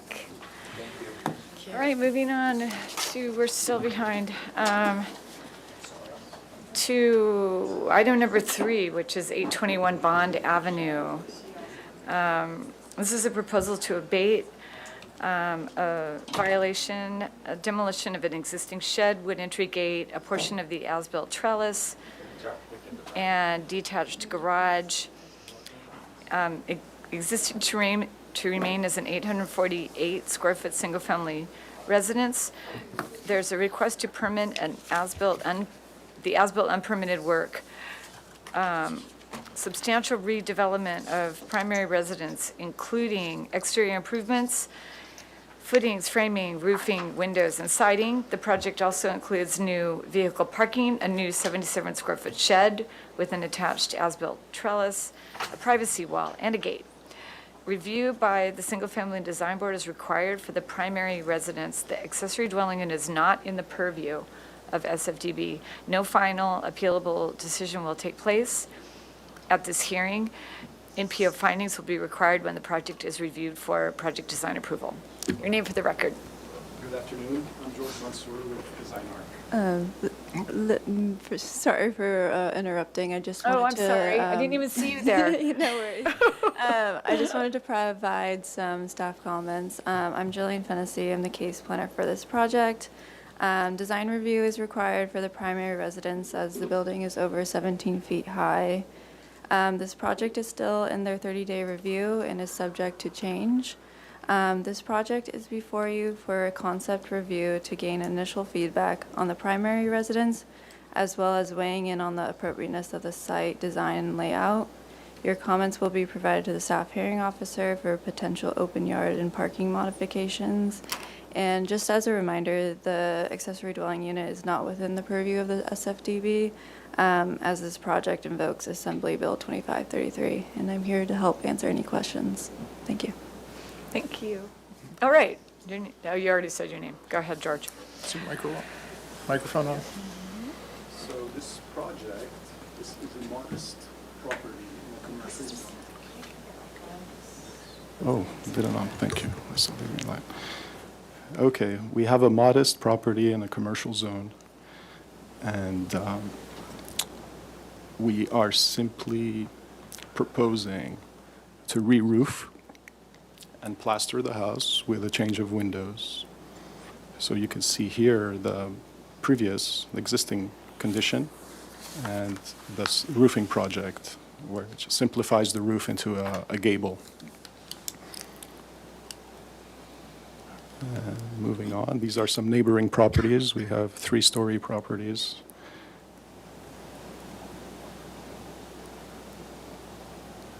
And relative to this site, we are proposing a parking space on the east side of the residence. There is no change in footprint, no change in floor plan. Open yard is shown in the yellow.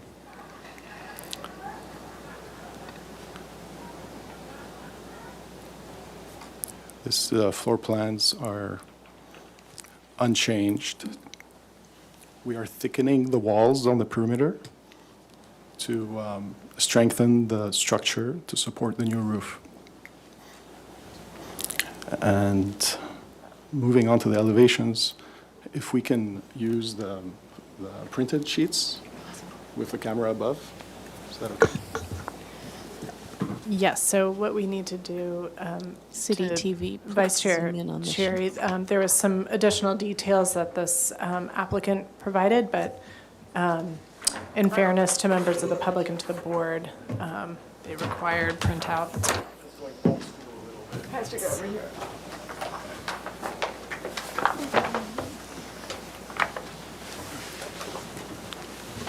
So Is this the page you want to yes, yes, that's the street view, the south side, with proposed above and existing below. So you can see the roof change there. The windows will be in the same location, and we're just going to upgrade the planters and have a very simple front facade on the house. There's also a new privacy wall that separates the rear yard from the driveway. Go to the next sheet. Just one sheet? Yes, just one sheet, please.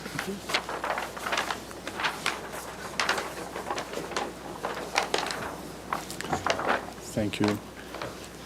Thank you. This is the west elevation. Very simple. It's just a single face with a gable. And there's an overhang, a deeper overhang on the north side. As you can see over here. And next sheet, please.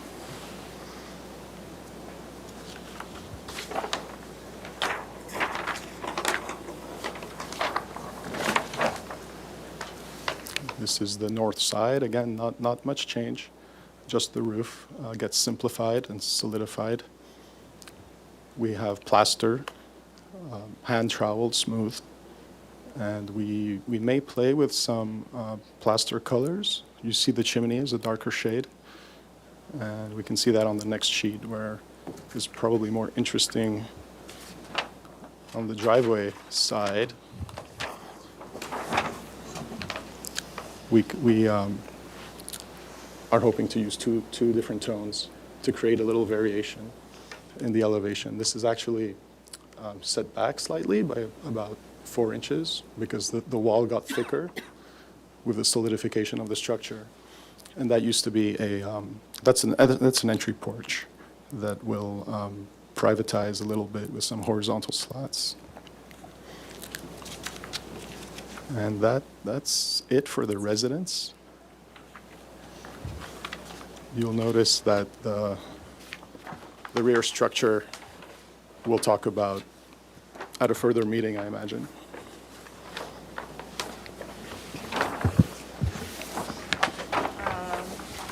Okay, now we go back to this for CCTV. I'm just. Yes, thank you.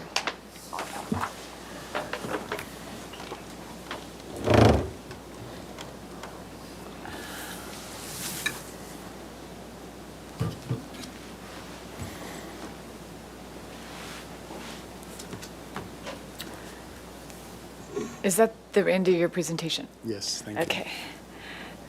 Okay, so we're going to open it up to public comment. Thank you, Vice Chair Sherry. I'll start with in-person public comment. At this time, I do not have any slips for this particular project. However, if anyone wishes to make a comment, they may fill one out and bring it to me. I see no one in the audience moving to do so, so I will turn my attention to virtual comment. And at this time, I do not see any hands raised for virtual comment. And we did receive written correspondence from George Mansur in reference to 3 support letters for this project. And at that, I will turn it back over to you, Vice Chair Sherry. Thank you. Questions from the board? Board Member Mosley. Thank you for your presentation. Can you show us on the plan the wall that was on the darker wall on the plan where it is?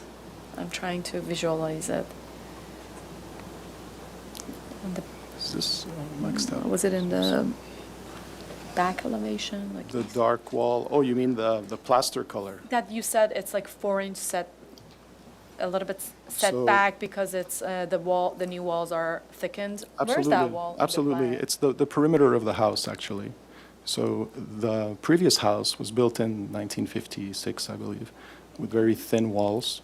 And part of this repair has prompted us to solidify with 2x6 framing. And so you can see the before and after thickness of the wall gets increased to the outside perimeter. And that will be carried down with some columns that we're going to strengthen footings. Okay, where's the darker wall on your proposed elevation on the plan?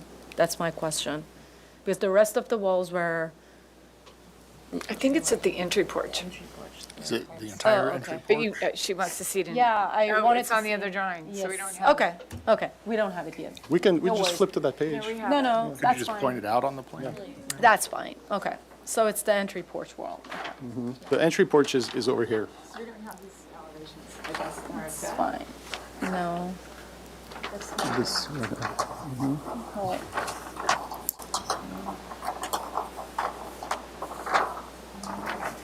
Thank you. City TV, please zoom in on the plans on the table. Does that carry over to the front wall? Yes, it's like here. It's on the side, yeah. So it will be this wall that Right they're here. proposing to be darker, No. because we're seeing this elevation. Yeah, I think that- it's, correct me if I'm wrong, George, but we- I think it's like a, Isn't it an this area wall? above, above, on the outside. above the header, it gets filled in, yes, Okay. It's yes. on the outside of the porch, and there's a heavy piece of plaster that's sitting above a horizontal louvered Exactly, privacy screen. exactly, They're gonna propose a wall here, sitting on like the louver. yes. Because what happened when the walls were thickened on the residence, we ended up with a bump over here. Yes, I can see the bump Yes. here. Yes, exactly. So I'm using that as an opportunity instead of a mistake to try to change the patterns or change the plaster. Okay. And we don't need to open that elevation, the printed ones, but there is like an elevation that you have proposed upper window, which is not aligned with the lower windows. We might have that here. Okay. It is Well, in the yeah. west elevation, I think. Or south. Yeah, south elevation. This one. So the upper window, where is it, like, the interior, is It's it because of the living room and kitchen are open spaces onto each other. Mhm. And with this new roof, we're able to vault the ceilings. And so we're introducing another window to get a little more light and to articulate the elevation as best we can. Okay, that was my question. I'll keep it for the comments. Okay, Board Member Richards, questions? Sure. Can you show me on the plan where that privacy wall intersects the house? Is it at the chimney? It's exactly at the chimney. Have it on the site plan here. It's this right here. Okay. And then, I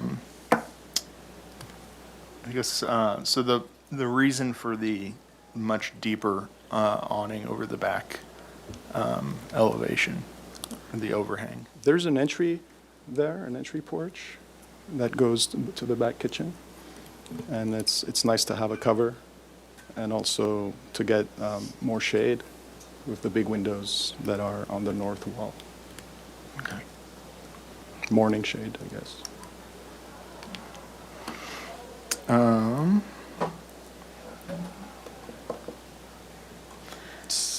So you said that window, that upper window, it would be located, is it right between the bedroom 1 and 2, or is it It's that high window? Yeah, it's going to be in the living room. This is the living room as you enter the house.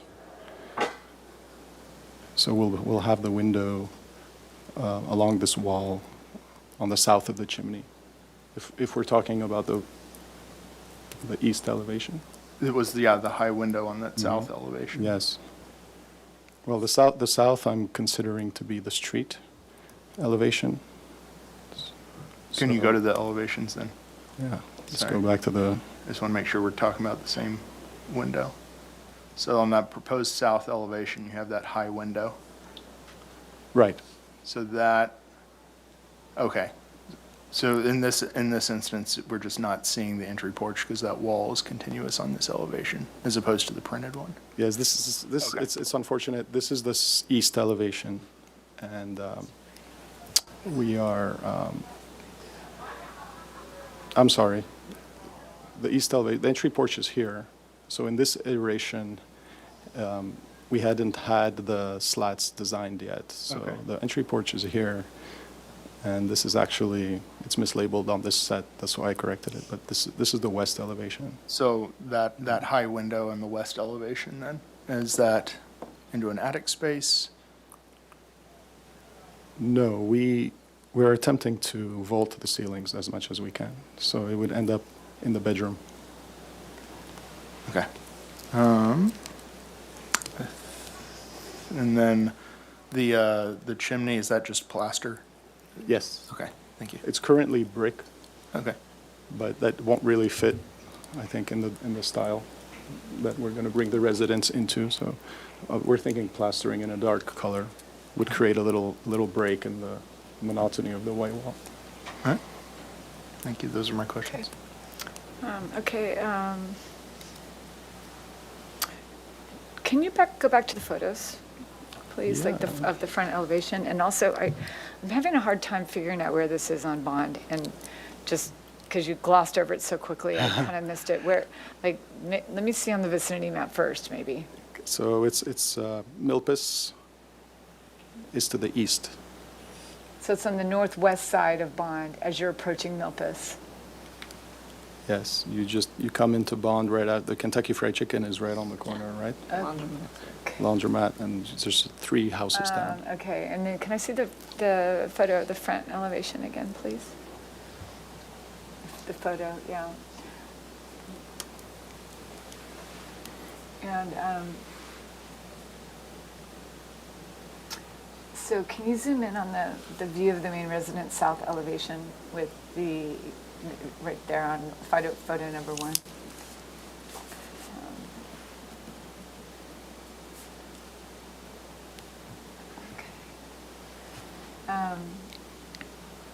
And,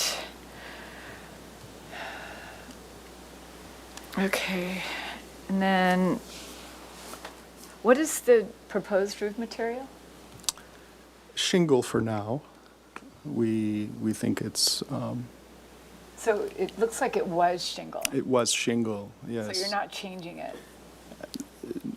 Not so far. The shingle would be just a simple roof, and we could consider other materials, but I. No, I was just wondering because it said, that, I think it said that there was a change in the roof material. I didn't see it in the drawing, so, so it's right now it's shingle and it's going to be shingle so far.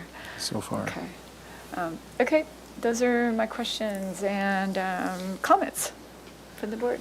Okay. Board Member Musselhy.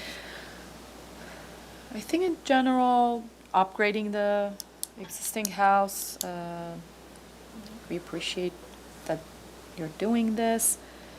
In general, my comments are more the window alignments. I don't understand like why they're like shifting and they're not aligning. For example, the bedroom that Board Member Richards was asking, like you said, that it's like a higher in the, because you're vaulting the ceiling. Yeah. So it's not the functionality of that window. So I don't see a reason why it's not like in a rhythm with the lower window and it's just like shifted in a random place. And the other comment that I have, now that the roof has become like one single roof, which is looks more bulky and massive, especially because of the extensive overhang, the chimney looks scale-wise, like looks pretty small and narrow comparing to the roof size. And if you go to like, zoom in here, like the existing house, it seems like the chimney was like proud of the roof. What will be in the proposed like situation? Will it be the same situation or like it's extended? It is extended above the roof now. It is, yes. The chimney is, the eave of the chimney is still inboard by a few inches of the face. The eave of the roof is inboard of the face of the chimney. So we have a little bit of variation. But I like your comment, and I think that we can fur out the chimney if needed. I mean, if the chimney is replaced, or if you're keeping the existing, that's a different situation. But if proposing new and building on it, now the proportion of the roof with the chimney doesn't match. It's like a narrow geometry that it's like coming out of like a large roof. So that would be my comment. Yeah. And what is like now that, so in the existing house, there's like window trims that are white. What is it proposed in the new? Black aluminum. The windows. Is there a trim around it or it's just like the siding? We will try to roll the plaster into the plaster. jam. Yes. And what is the color of the plaster? It's going to be La Habra warm white, hand troweled finish. Smooth. With a low LRV. Okay. With what? With a low LRV. I think that were my questions, like comments in general.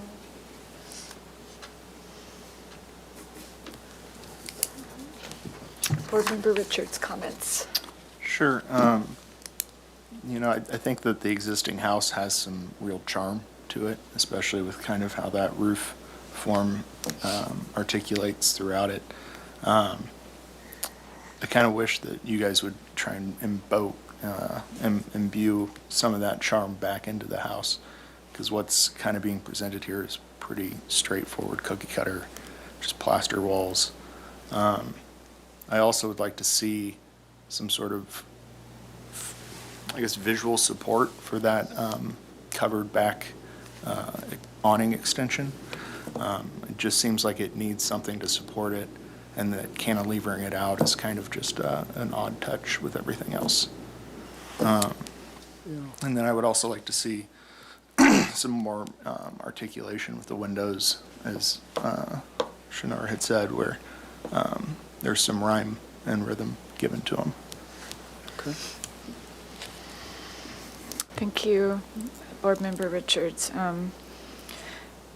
Yeah, I have to agree with Board Member Richard's comments about the charm of the existing house being lost in a few ways. And, you know, I understand we're looking at something that's already been done, which is unfortunate because we can't really make a comment on it because it's done. But,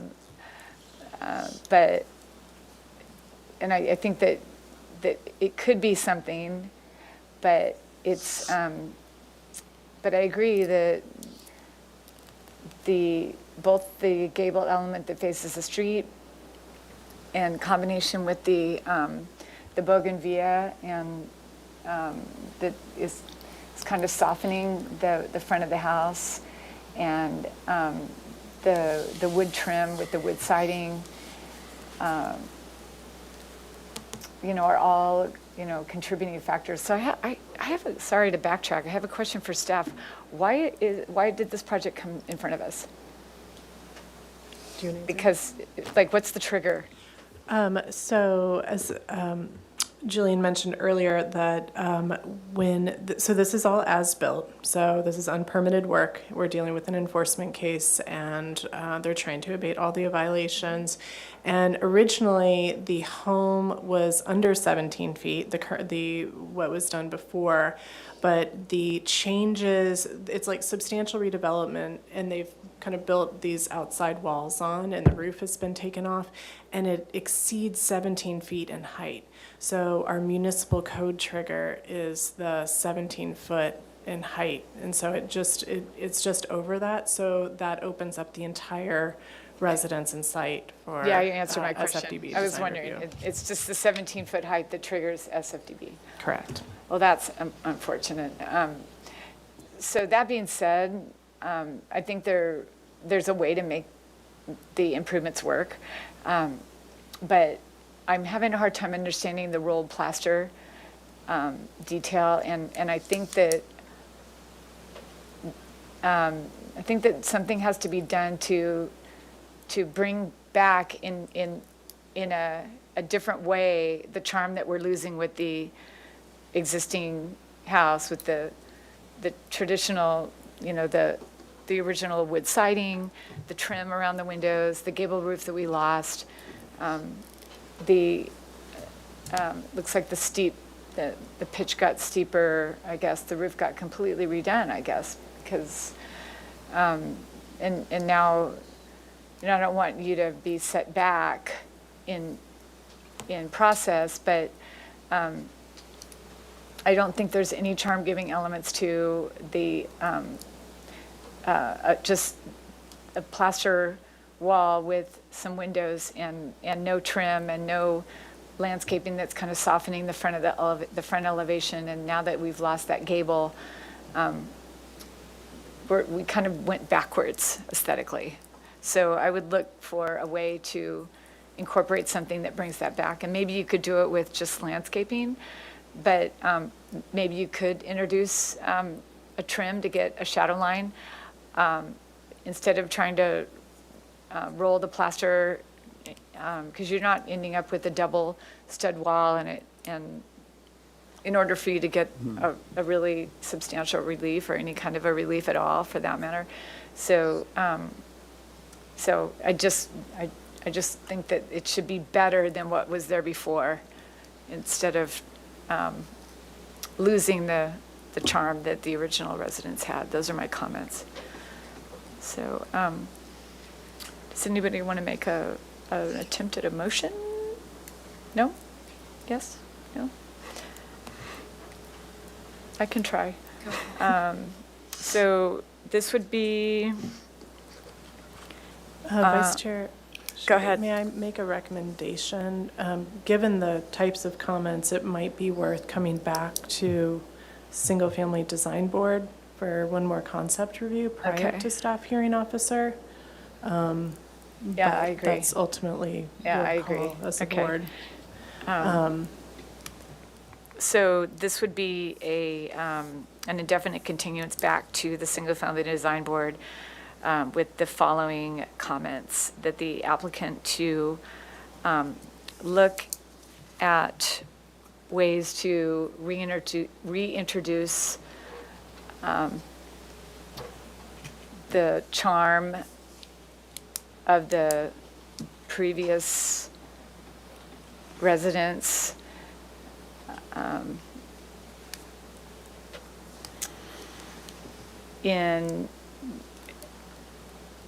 With either providing additional landscaping that softens the front of the residence, or well, let me kind of rephrase that, Joni. This is all part of that same comment of reintroducing charm, and it would be opportunities such as additional landscaping,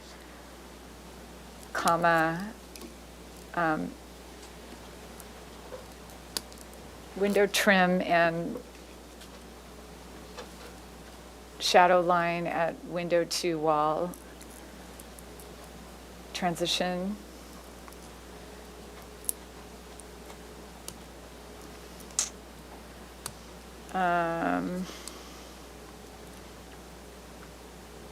Let's see. The board is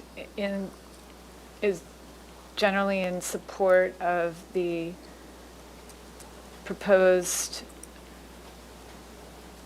changes to the massing of the existing residence and elimination of the gable.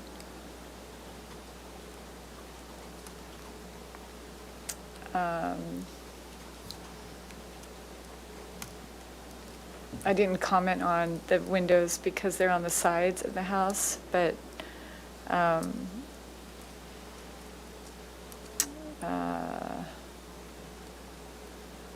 don't know, I'll leave that alone for now unless it comes up with the seconder of the motion. And can't think of anything else, so I'll just leave it at that for now. That's my motion. I think I'm not gonna add that because they're coming back to us and we will see the updated plan, so. So what would you like to? Do you wanna add anything? Do you want to, I need a seconder before we go into discussion about this. I'll second the motion. And then, so under discussion, it's been suggested that we make, or formulate a comment relative to the east and west higher windows. And does anybody have a suggestion about how they might want that worded? We can add the applicant to study the east and west window alignments at the upper level with the lower one to create a rhythm. And under discussion, there was a comment that you wanted, And maybe to study that, the rear roof projection a little bit more. And study the rear roof projection, The overhang, to make sure that it visually and structurally works, I guess.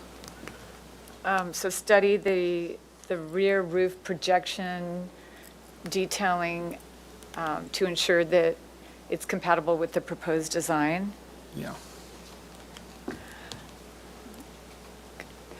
And that's the motion, and we have a seconder, so. Okay, we'll take a vote. Vice Chair Sherry? Yes. Board Member Moslahy? Yes. Board Member Richards? Yes. Motion passes. Thank you. Thanks. Thank you. We'll come back with some improvements.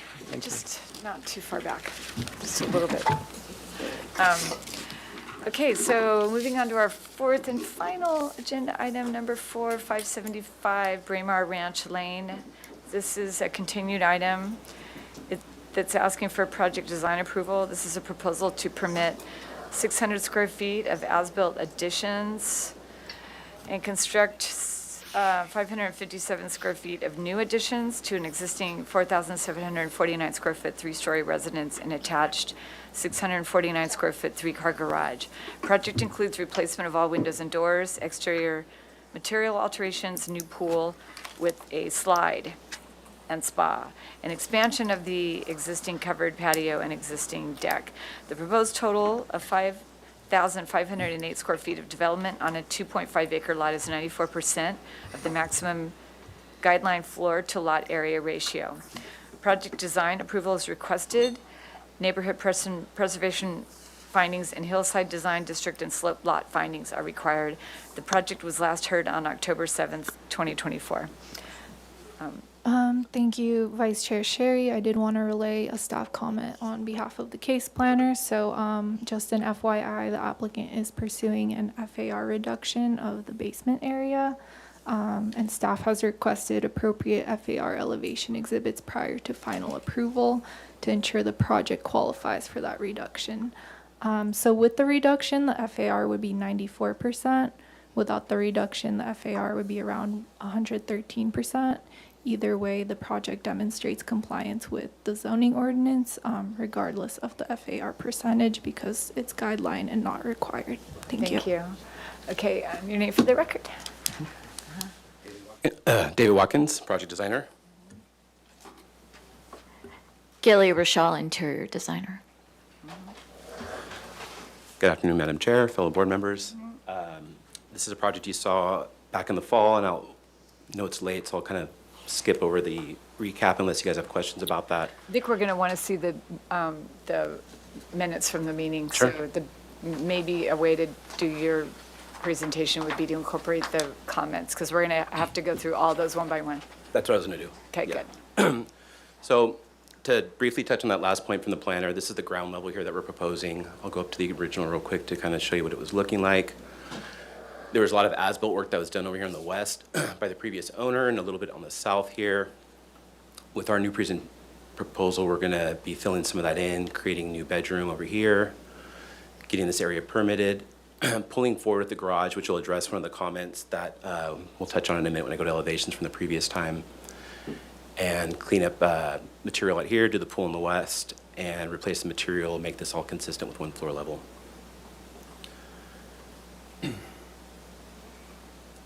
I'll start here actually for real quick. One of the comments about the massing being generally acceptable, there was an issue though, is some of the board members felt on the southeast corner, based on the existing column spacing that was built out, not quite to original approved plan, it was really flimsy already, and we were gonna keep that garage line where it was and pull forward above it with the proposed second level kitchen.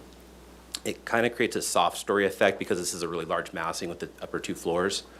So to kind of alleviate that, I just pulled forward with the square footage of the garage, remodeled some of the area of the existing garage into habitable space, and then. David, can I interrupt you for just a second? I'm sorry to do this, but at least two of us were not here when the project was seen before. I was not here, and I'm a little bit familiar with the project, but I want maybe go back a little bit and show us the existing house would maybe help. Yep. Were you here on the Like to last see one? elevations then, or renders? And I have them here too.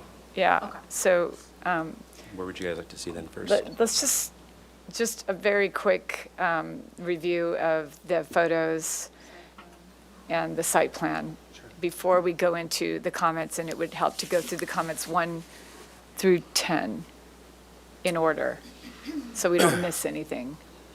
Okay, so this is a 2.5 acre lot over above Henry's Beach area. It's a single family residence located on a pretty steeply sloped lot in most directions. This is a pad that was built out here. The northernmost corner is above the house, and then it all slopes down from here. It gets level here for a minute and then slopes down toward the west where there's a creek that runs around this way. And then this part of the property slopes down pretty significantly as well to a lower horse corral area, and then it continually steeps on to the adjacent property below. Access is gained through an adjacent parcel's driveway that leads to the cul-de-sac at the end of Braemar, and that's via easement, and then it comes up over to here, and this is the parking area. This is the garage. Most of that work I was touching on a second ago was right here.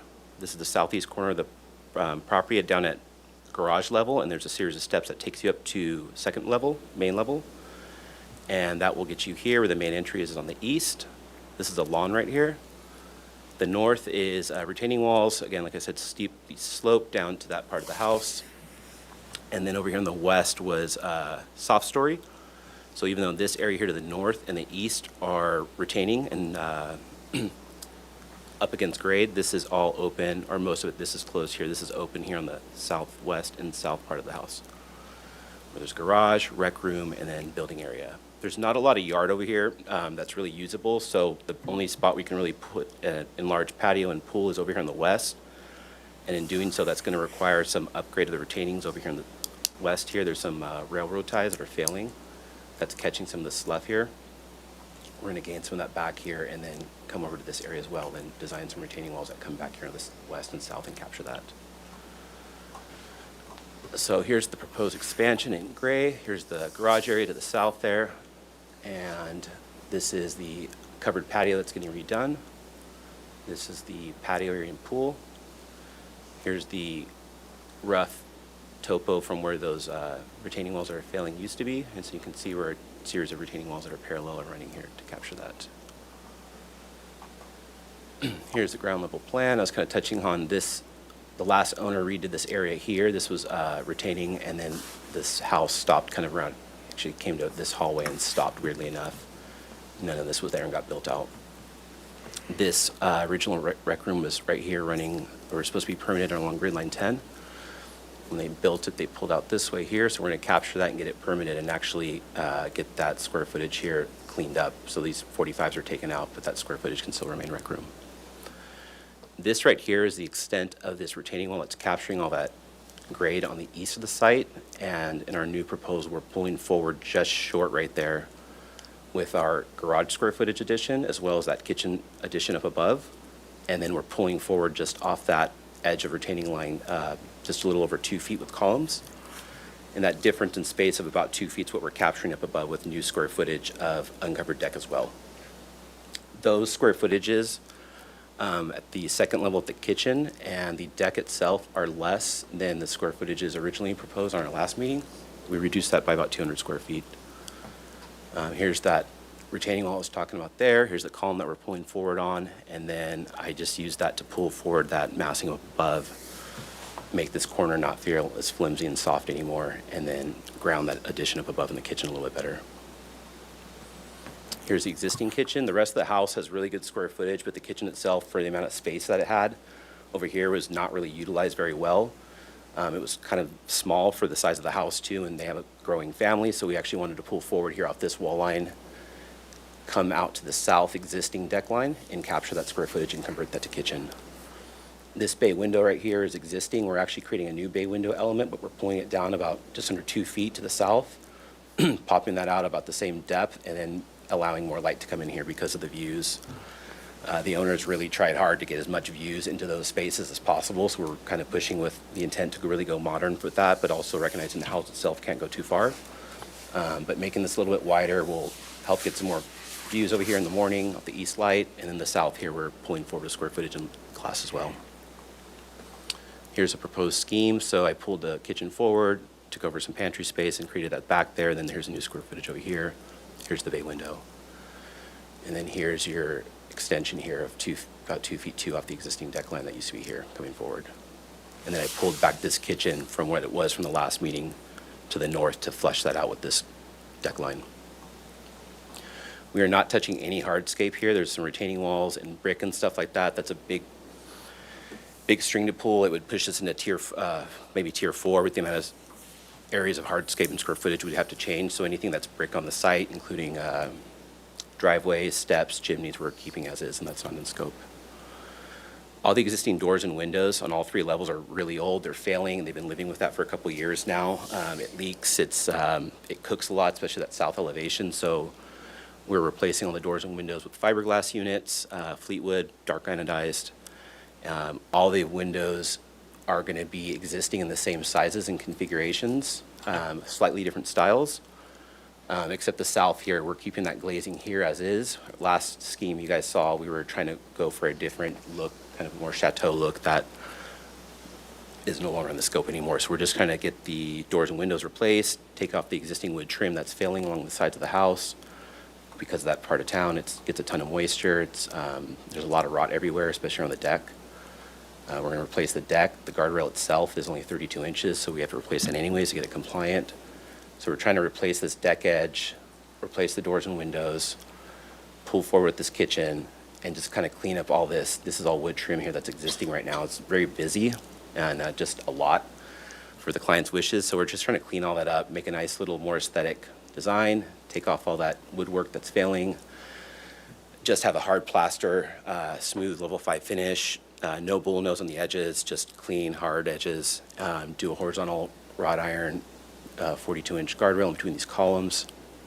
They're going to be attached to the column edges, not to the deck. Match this window angle with this head depth. That was one of our comments. I'm just matching that over here, and then pulling this forward for as much glass and light as possible. I just want to point out, you Yeah. have like 5 minutes, and we've only seen one elevation and 10 comments we have to go through. So, and I haven't seen the photos yet. But I can ask. ask a Comment 1 is question. addressed. It was just the board is generally in support of the size and scale of the project. The board recommends studying the front entry sequence and how it relates. So this right here was something I proposed last time with the flat portico. That doesn't work with the new design anymore. One of the comments from the board members was putting a tower element or looking at another kind of framing element over here. That honestly felt more forced than the original scheme, so we nixed that. And this wall right here stacks with the wall below that, so we can't really do any framing elements over that entry, so we just pull that out. Sorry to interrupt. On the third tab, you have the old plans if you want to go back and forth to explain anything. Number 3, the board recommends incorporating visual support. What was number 2? The board recommends studying the front entry element, Got which it, is got it. removed. Okay, go ahead. Number 3 is the board recommends incorporating visual support of the kitchen's second-story extension. That was related to, I think, over here with the tower element. We're just going to convert that to a shed. It looks too cookie cutter for a gable and stuff, so that shed works by pulling this wall line up and getting more glass. 4, the board would like to see a site section through the site walls and the pool. That's on civil, so I can go to that real quick.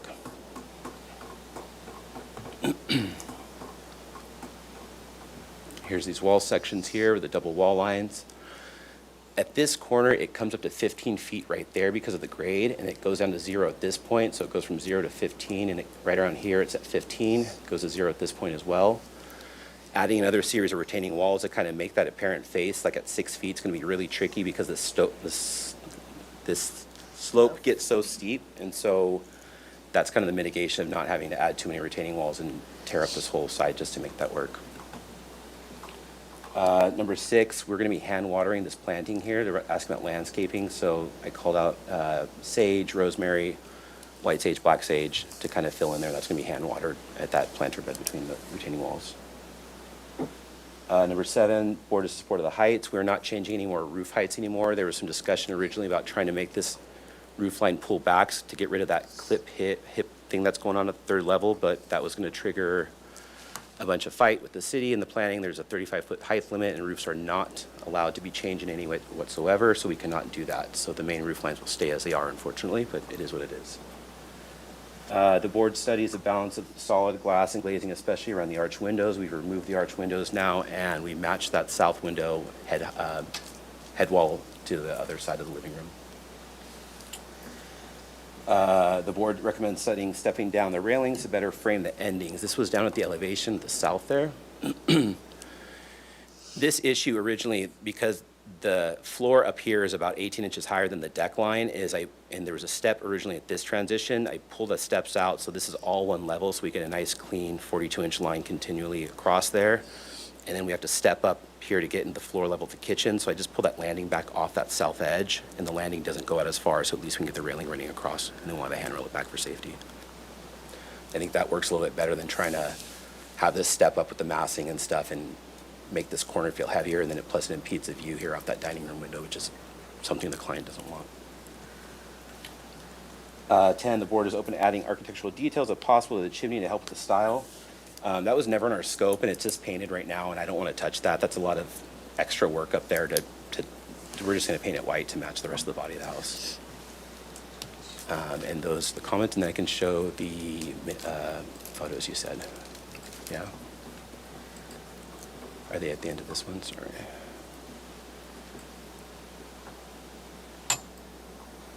Oh, this is our structural set. The 3rd tab is your old one. You want to go back to your old Sure. one? I'll leave this Okay. image open to see that for a second. Okay.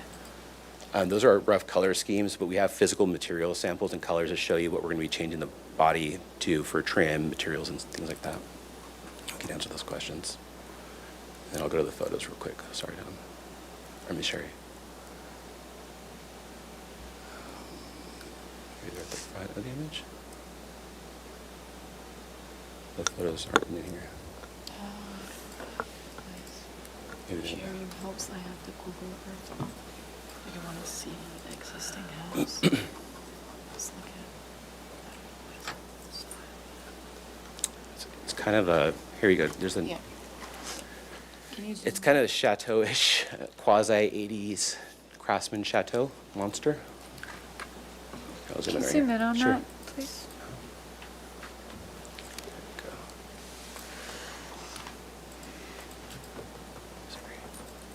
Do you want more? Here's that garage right now is a soft store. We're going to pull forward just that line and fill that in. Keep these open, but add another column to get the spacing more equidistant so they read a little bit better. And then strip all that wood siding over there. Bless you. It's all 2x10 and 2x12 wood siding that's rotting away. What, now, did you Yeah, go about- through all the, I believe I did. no, you did? I believe I did. Okay, good. Okay, what else? That's it from my end. I'm happy to show the materials though, so you guys can see them if we want to walk through them. The body's Really gonna quickly, yeah. The body's gonna be chat room. These are all Sherwin. Just kidding. These are Sherwin Do we have Williams. a finished Yeah, board? but it's not in the, I submitted it. Here we go. Sorry. Yeah. Yep, there it is. Okay. Main body exterior, there is chat room. This is more of what it looks like. Obviously, it doesn't come out as well on print. Shockingly. That's why. This is the trim called iron ore. Again, much lighter than what it's coming out as on print. This is the, Oh, let's see. Is it a flatwood? yeah, sorry, the Fleetwood. Yes, this is the for the window trim, the window frame. That on the bottom right is the Teco block vinyl membrane. The different. This is. Oh, sorry, this just image kidding, is just kidding. This image is our patios for permeable paving, so we can stay in tier 2. So that's what we have. Just so you permeable can paver. And again, this is way more gray than reality. The images don't Wait, show I that. don't understand. This This is, is different. This That will be on actually the is uncovered different. deck. This will be on the second level. We're redoing that material. It's tile right now. It's cracking a lot from that time, so we just want to do it roll on vinyl. okay, this is not a paver, Not a paper obviously. at all. Yeah, just a vinyl. Okay, This will be the limestone caps that we'll do at the window sills. It'll be a head and jamb that's plaster with the sill will be a limestone and this will match the column caps. And there's a little step wall there too, and this will be the railing. okay. Okay, is that it? Okay, public comment. Thank you, Vice Chair Sherry. I'll start with in-person public comment. At this time, I do not have any slips for this particular project. If anyone wishes to make a comment, they could fill one out and bring it to me. I see no one in the audience to do so, so we will turn our attention to virtual attendance. And at this time, I do not have any hands raised for virtual attendance, and we did not receive any written correspondence for this particular item. So at that, I'll turn it back over to you, Vice Chair Sherry. Okay, thank you. Okay, questions from the board? Okay, board member Mosley. Can we go to elevations? Which one was that elevation that had the, like, railing, transitioning, stepping up because of the The south. kitchen? South elevation. Trying to imagine the geometry of that. So here on the, can I walk you through this? Yes, Okay. yeah, I want to understand, like, what was the resolution? Because, like, you're This stepping framing up the here was geometry. thicker because the finished floor at most of that, I'm gonna call it main level, city's calling it second level, but main level. It's over here, we're gonna call it 0. This living room over here in this part of the house drops down 18 inches and the outside deck reflects that as well. So the framing here is like 2x10. Over here, it's built up to about maybe 20 inches because of that extra thick assembly to make that, and they just padded that out in the front face, so it's all thick and heavy over here.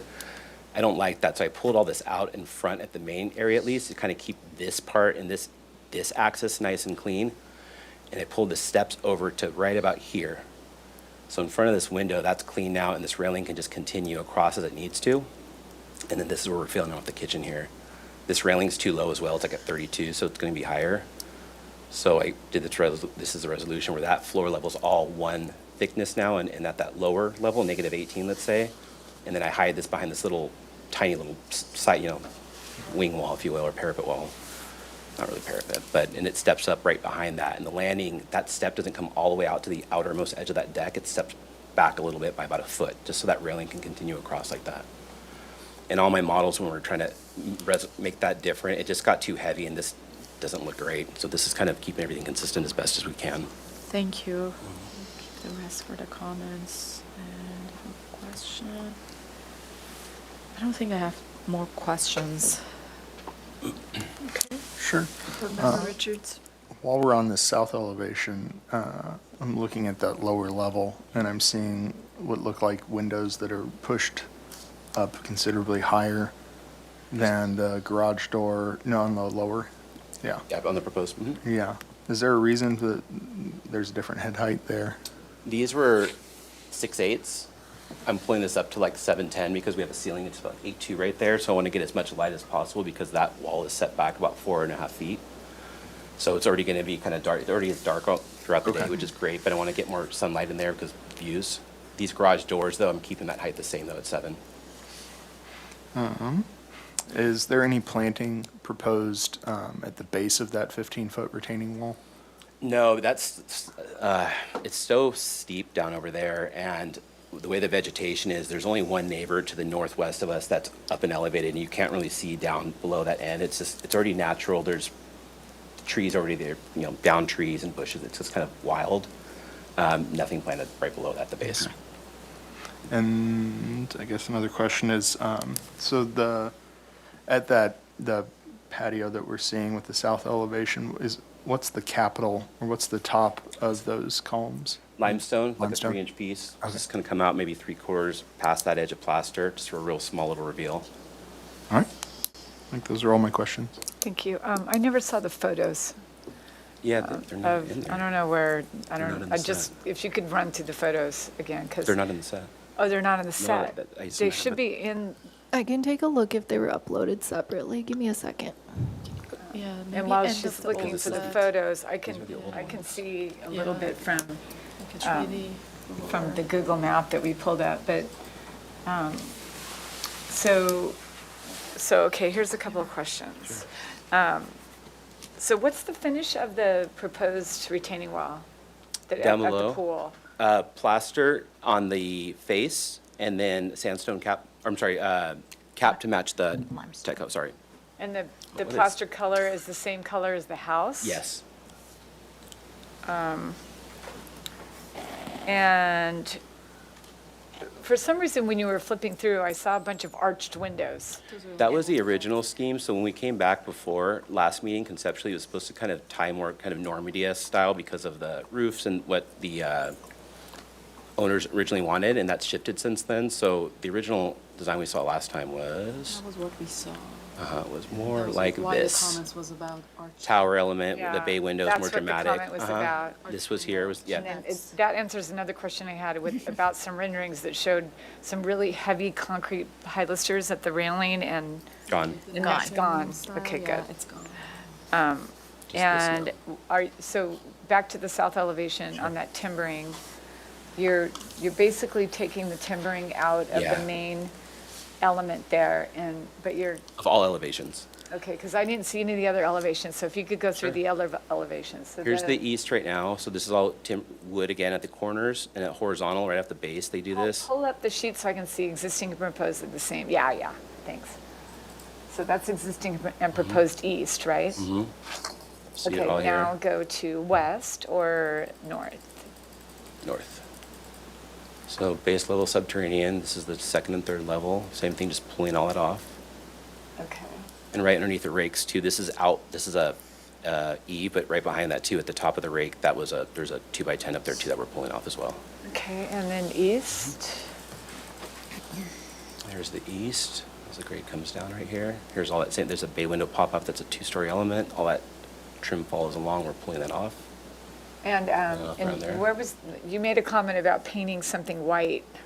You said, we're just going to paint this This white. chimney came up as, this comment was about here, about potentially somebody wanted us to look at redoing that, but we weren't touching that, and I don't want to mess with that. It's like an angle of the rotated geometry. Okay. So we talked about Okay. it with the dimensions. And so you're removing the timbering pretty much throughout, or Everywhere. everywhere you're Yeah. removing it out. Just to make a cleaner look around on the doors and windows. And back to the west elevation, how far back is, What is that's it? the south? This is the west right here. Oh, okay. Oh, I understand. So that is, so what's that span that is underneath This that right here, covered deck? Yeah. the existing span on that corner was about 20 feet, 22 feet. And so we built out that corner because it was like an 8-inch post. It was a lot flimsier than this was, so at least I made this thicker at least to catch that corner. But this view here with the pool and stuff, we want to keep that span open because this is going to be the main interacting point between this rec room and the pool. So this was a change in floor that we're leveling out, and we want to keep that open. And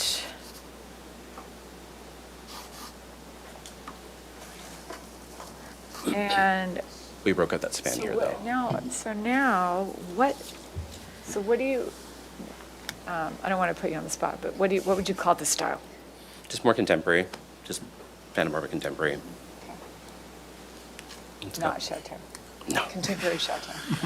No shit. Well, we can't replace the next roof, chateau. no matter what. The roof just reads chateau no matter what, so. Okay. Okay, comments. Board Member Muslihi. And pardon my interruption, I was able to find those photos if you want to take a look at those. Well, are they in here? I have them up on my screen, so you'll Can have you to just look at them. put it on there? Can you put them up there? Yeah, Yeah, just just, quickly. I'd like to see them really quickly. That's the cul-de-sac right there. and Okay. that'll take you up to Raymar. Got the it. door. Towards the left. The neighbor's Yeah. the top right, that's directly east to us, that's our only neighbor. This is vegetation looking directly to the property, and behind all that vegetation is the residence. And this property is his property as well. This is looking up from the house. It's the view. Mhm.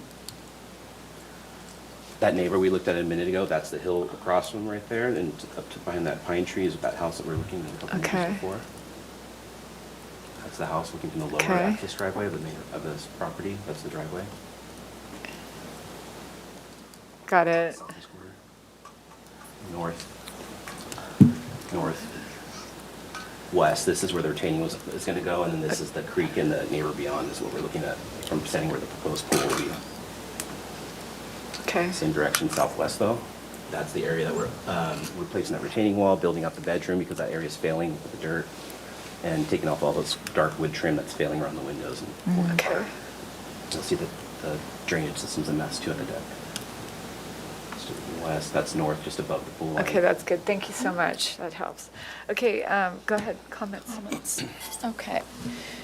I think in general, looking at this project the previous time and now, it's much more cohesive. And I think the whole board was not supportive of the whole style that was proposed because it was like super heavy, the railings and the arc windows. And in general, I think it's a huge improvement.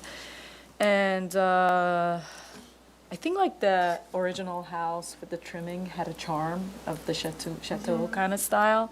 And we're trying to like introduce the new style, which, I mean, like you try to name it as Santa Barbara, I don't know, modern, contemporary. But still, I think there are remaining components from the existing styles. So, for example, as an example, in this views that we're looking at, the support of the rafters, which are those new or existing?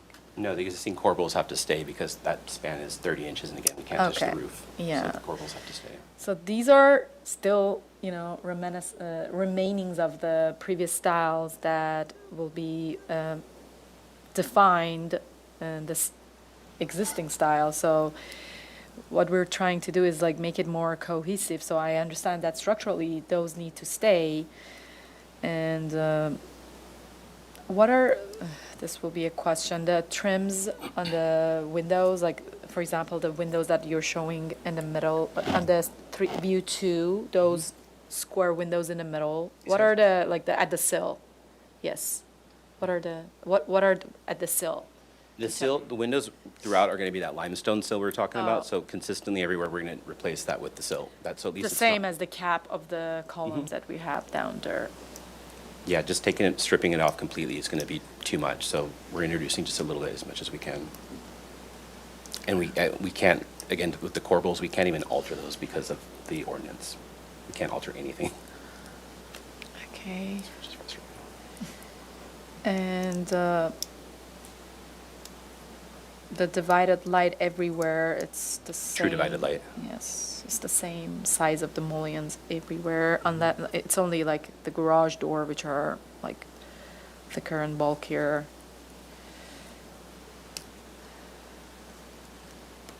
I think in general, still I'm struggling with the like some components. For example, relationship of those, like the structural that we need to keep for the rafters with the railing style, with the large windows that are shaped with the geometry, and we're keeping the chimney. We're keeping the chamfered roofs, which are part of the traditional style, the cottage style or chateau style that it had, and we're introducing all this modern windows, which I think is really nice. The views will be really great.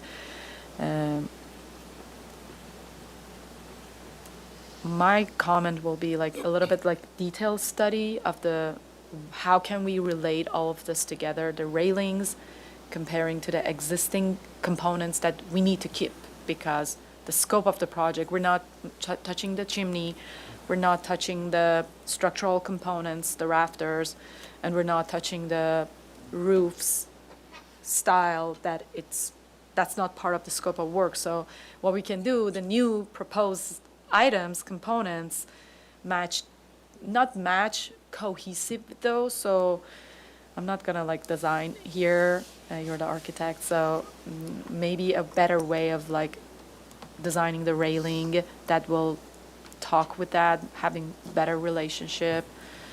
Could you clarify that comment? I'm still not. I think like the design that's of the new proposed detail of the architecture, like railing is an example.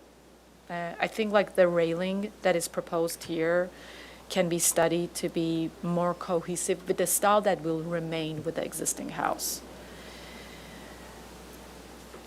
That's an example, and it could be related to any other places that, it could be the sill of the windows, it could be the divided lights.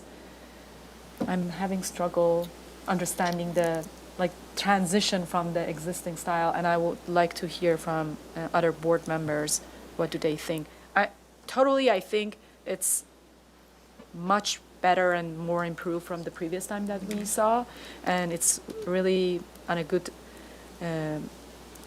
path to be a successful project. I want to hear from others. Okay, Board Member Richards. Yeah, I think I get what you're saying, and I think the issue that's going on is just, there's the diversity of window types with the mullions as they're being represented here. It's a touch of French country. It's also a touch of I don't know, Midwest church almost, with some of these large vaulted kind of openings. And I feel like there's just kind of a consistency as you walk around the house and look at these elevations that, they look like different homes almost. Looking for a consistency of opening and detailing, and maybe that can be achieved in your details and how you articulate everything. I guess if I can ask for clarification, a lot of these doors and windows are existing, so we're fighting with that. The ones that are existing. I don't think they are, because doesn't the existing have a much, there seem like to be a lot of true divided lights in the existing, and go to the elevations and compare the existing to the proposed. See, like that one, for instance. Yep. They're completely different. You're not keeping any of those, right? Yeah, the owner really, he has these views and he wants to maximize his views as much as possible. So And we're not telling you not to do Right, that. it's very closed off and dark right now. Yeah. So we're just building on the expanded. Keep going, go Yeah, ahead. yeah, so I mean, an item, for example, is, you've got that window actually on that lower elevation to the right in the kitchen, and you've got basically a breakup that's 2x what you have immediately next to it in terms of just how that window's being broken up and kind of articulated. And I think that if there was just a little bit more consistency there, it might read as a more cohesive project. Is that it? That's it. Okay. The first thing I'll say is I think that the project is going in the right direction, and I think it's vastly improved from the previous submittal.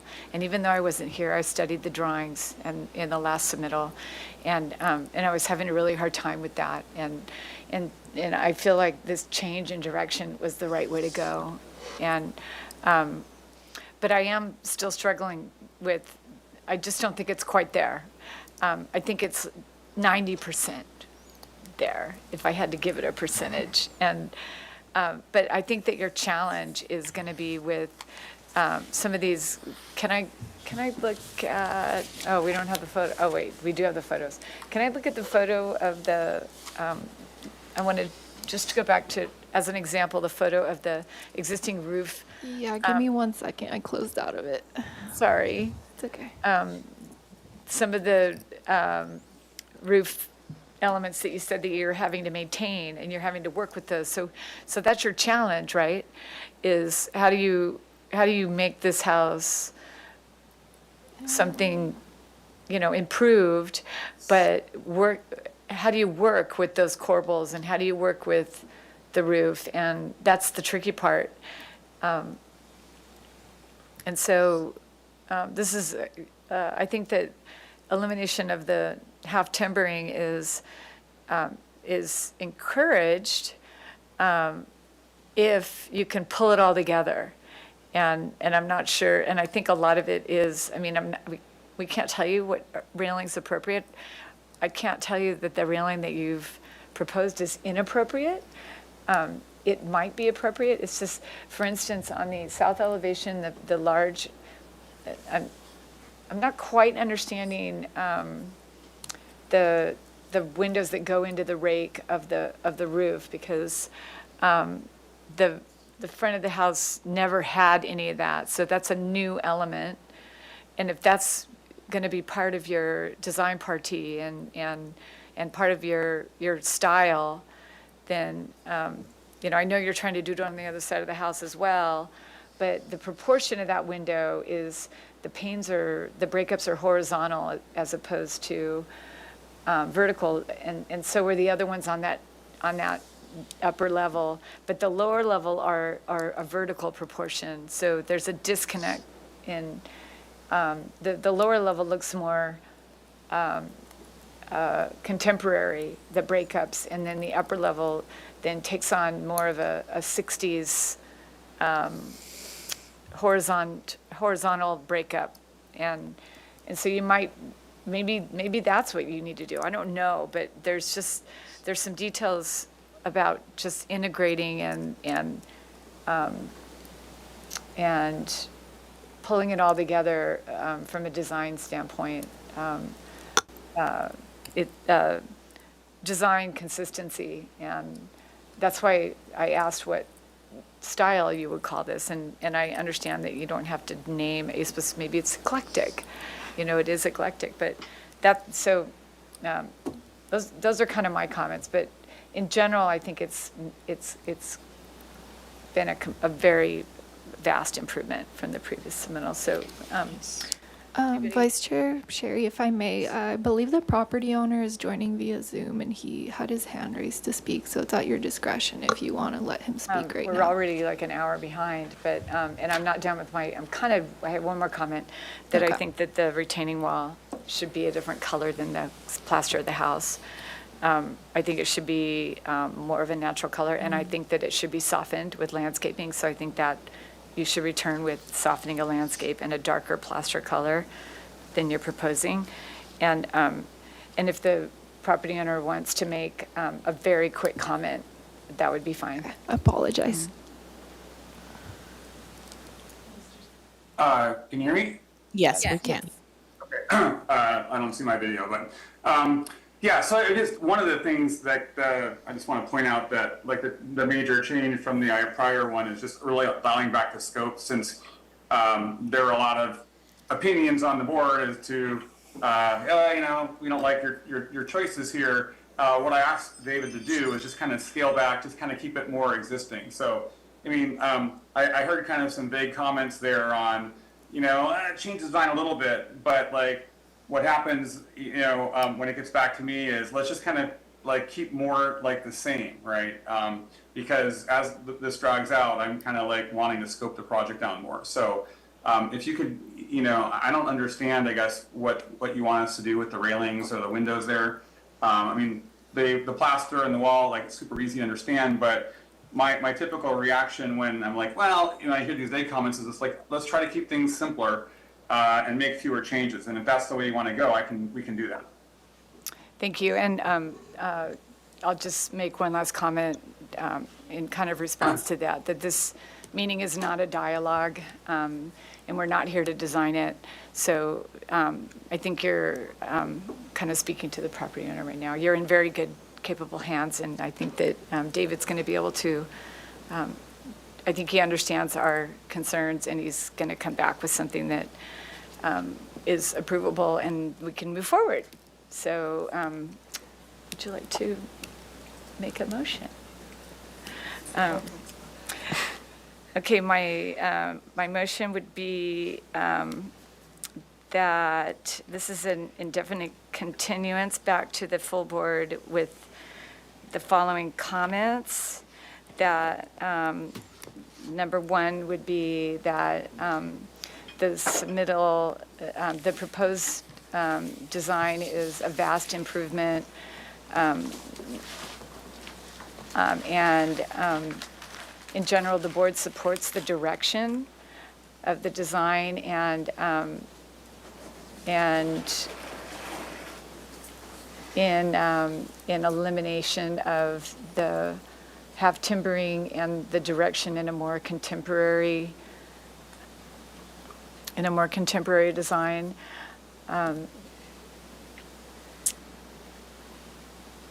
And number two, the comment would be for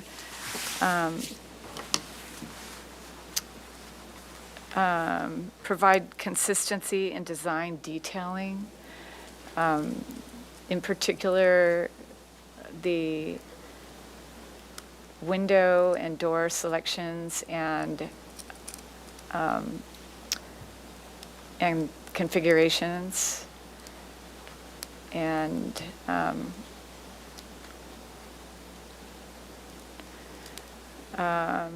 how to, and with a solution to retaining the elements of the existing design,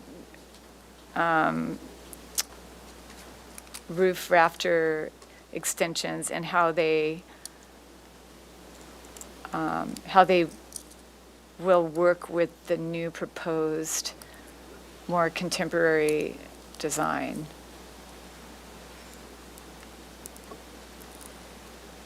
Does that sound good? Okay, that's, and one more comment, that the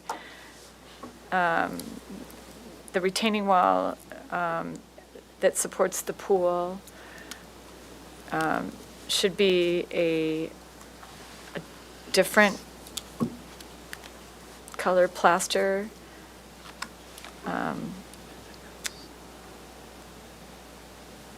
That's put, I would suggest a darker colored plaster with the applicant to return with proposed landscaping that softens the retaining wall. And that's my motion.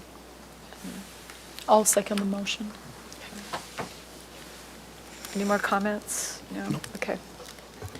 Okay, we'll take a vote. Vice Chair Sherry? Yes. Board Member Mosley? Yes. Board Member Richards? Yes. Motion passes. It's closer. And with that, I will like to close the meeting of March 10th of the Single Family Design Board. Thank you for listening. Thank you.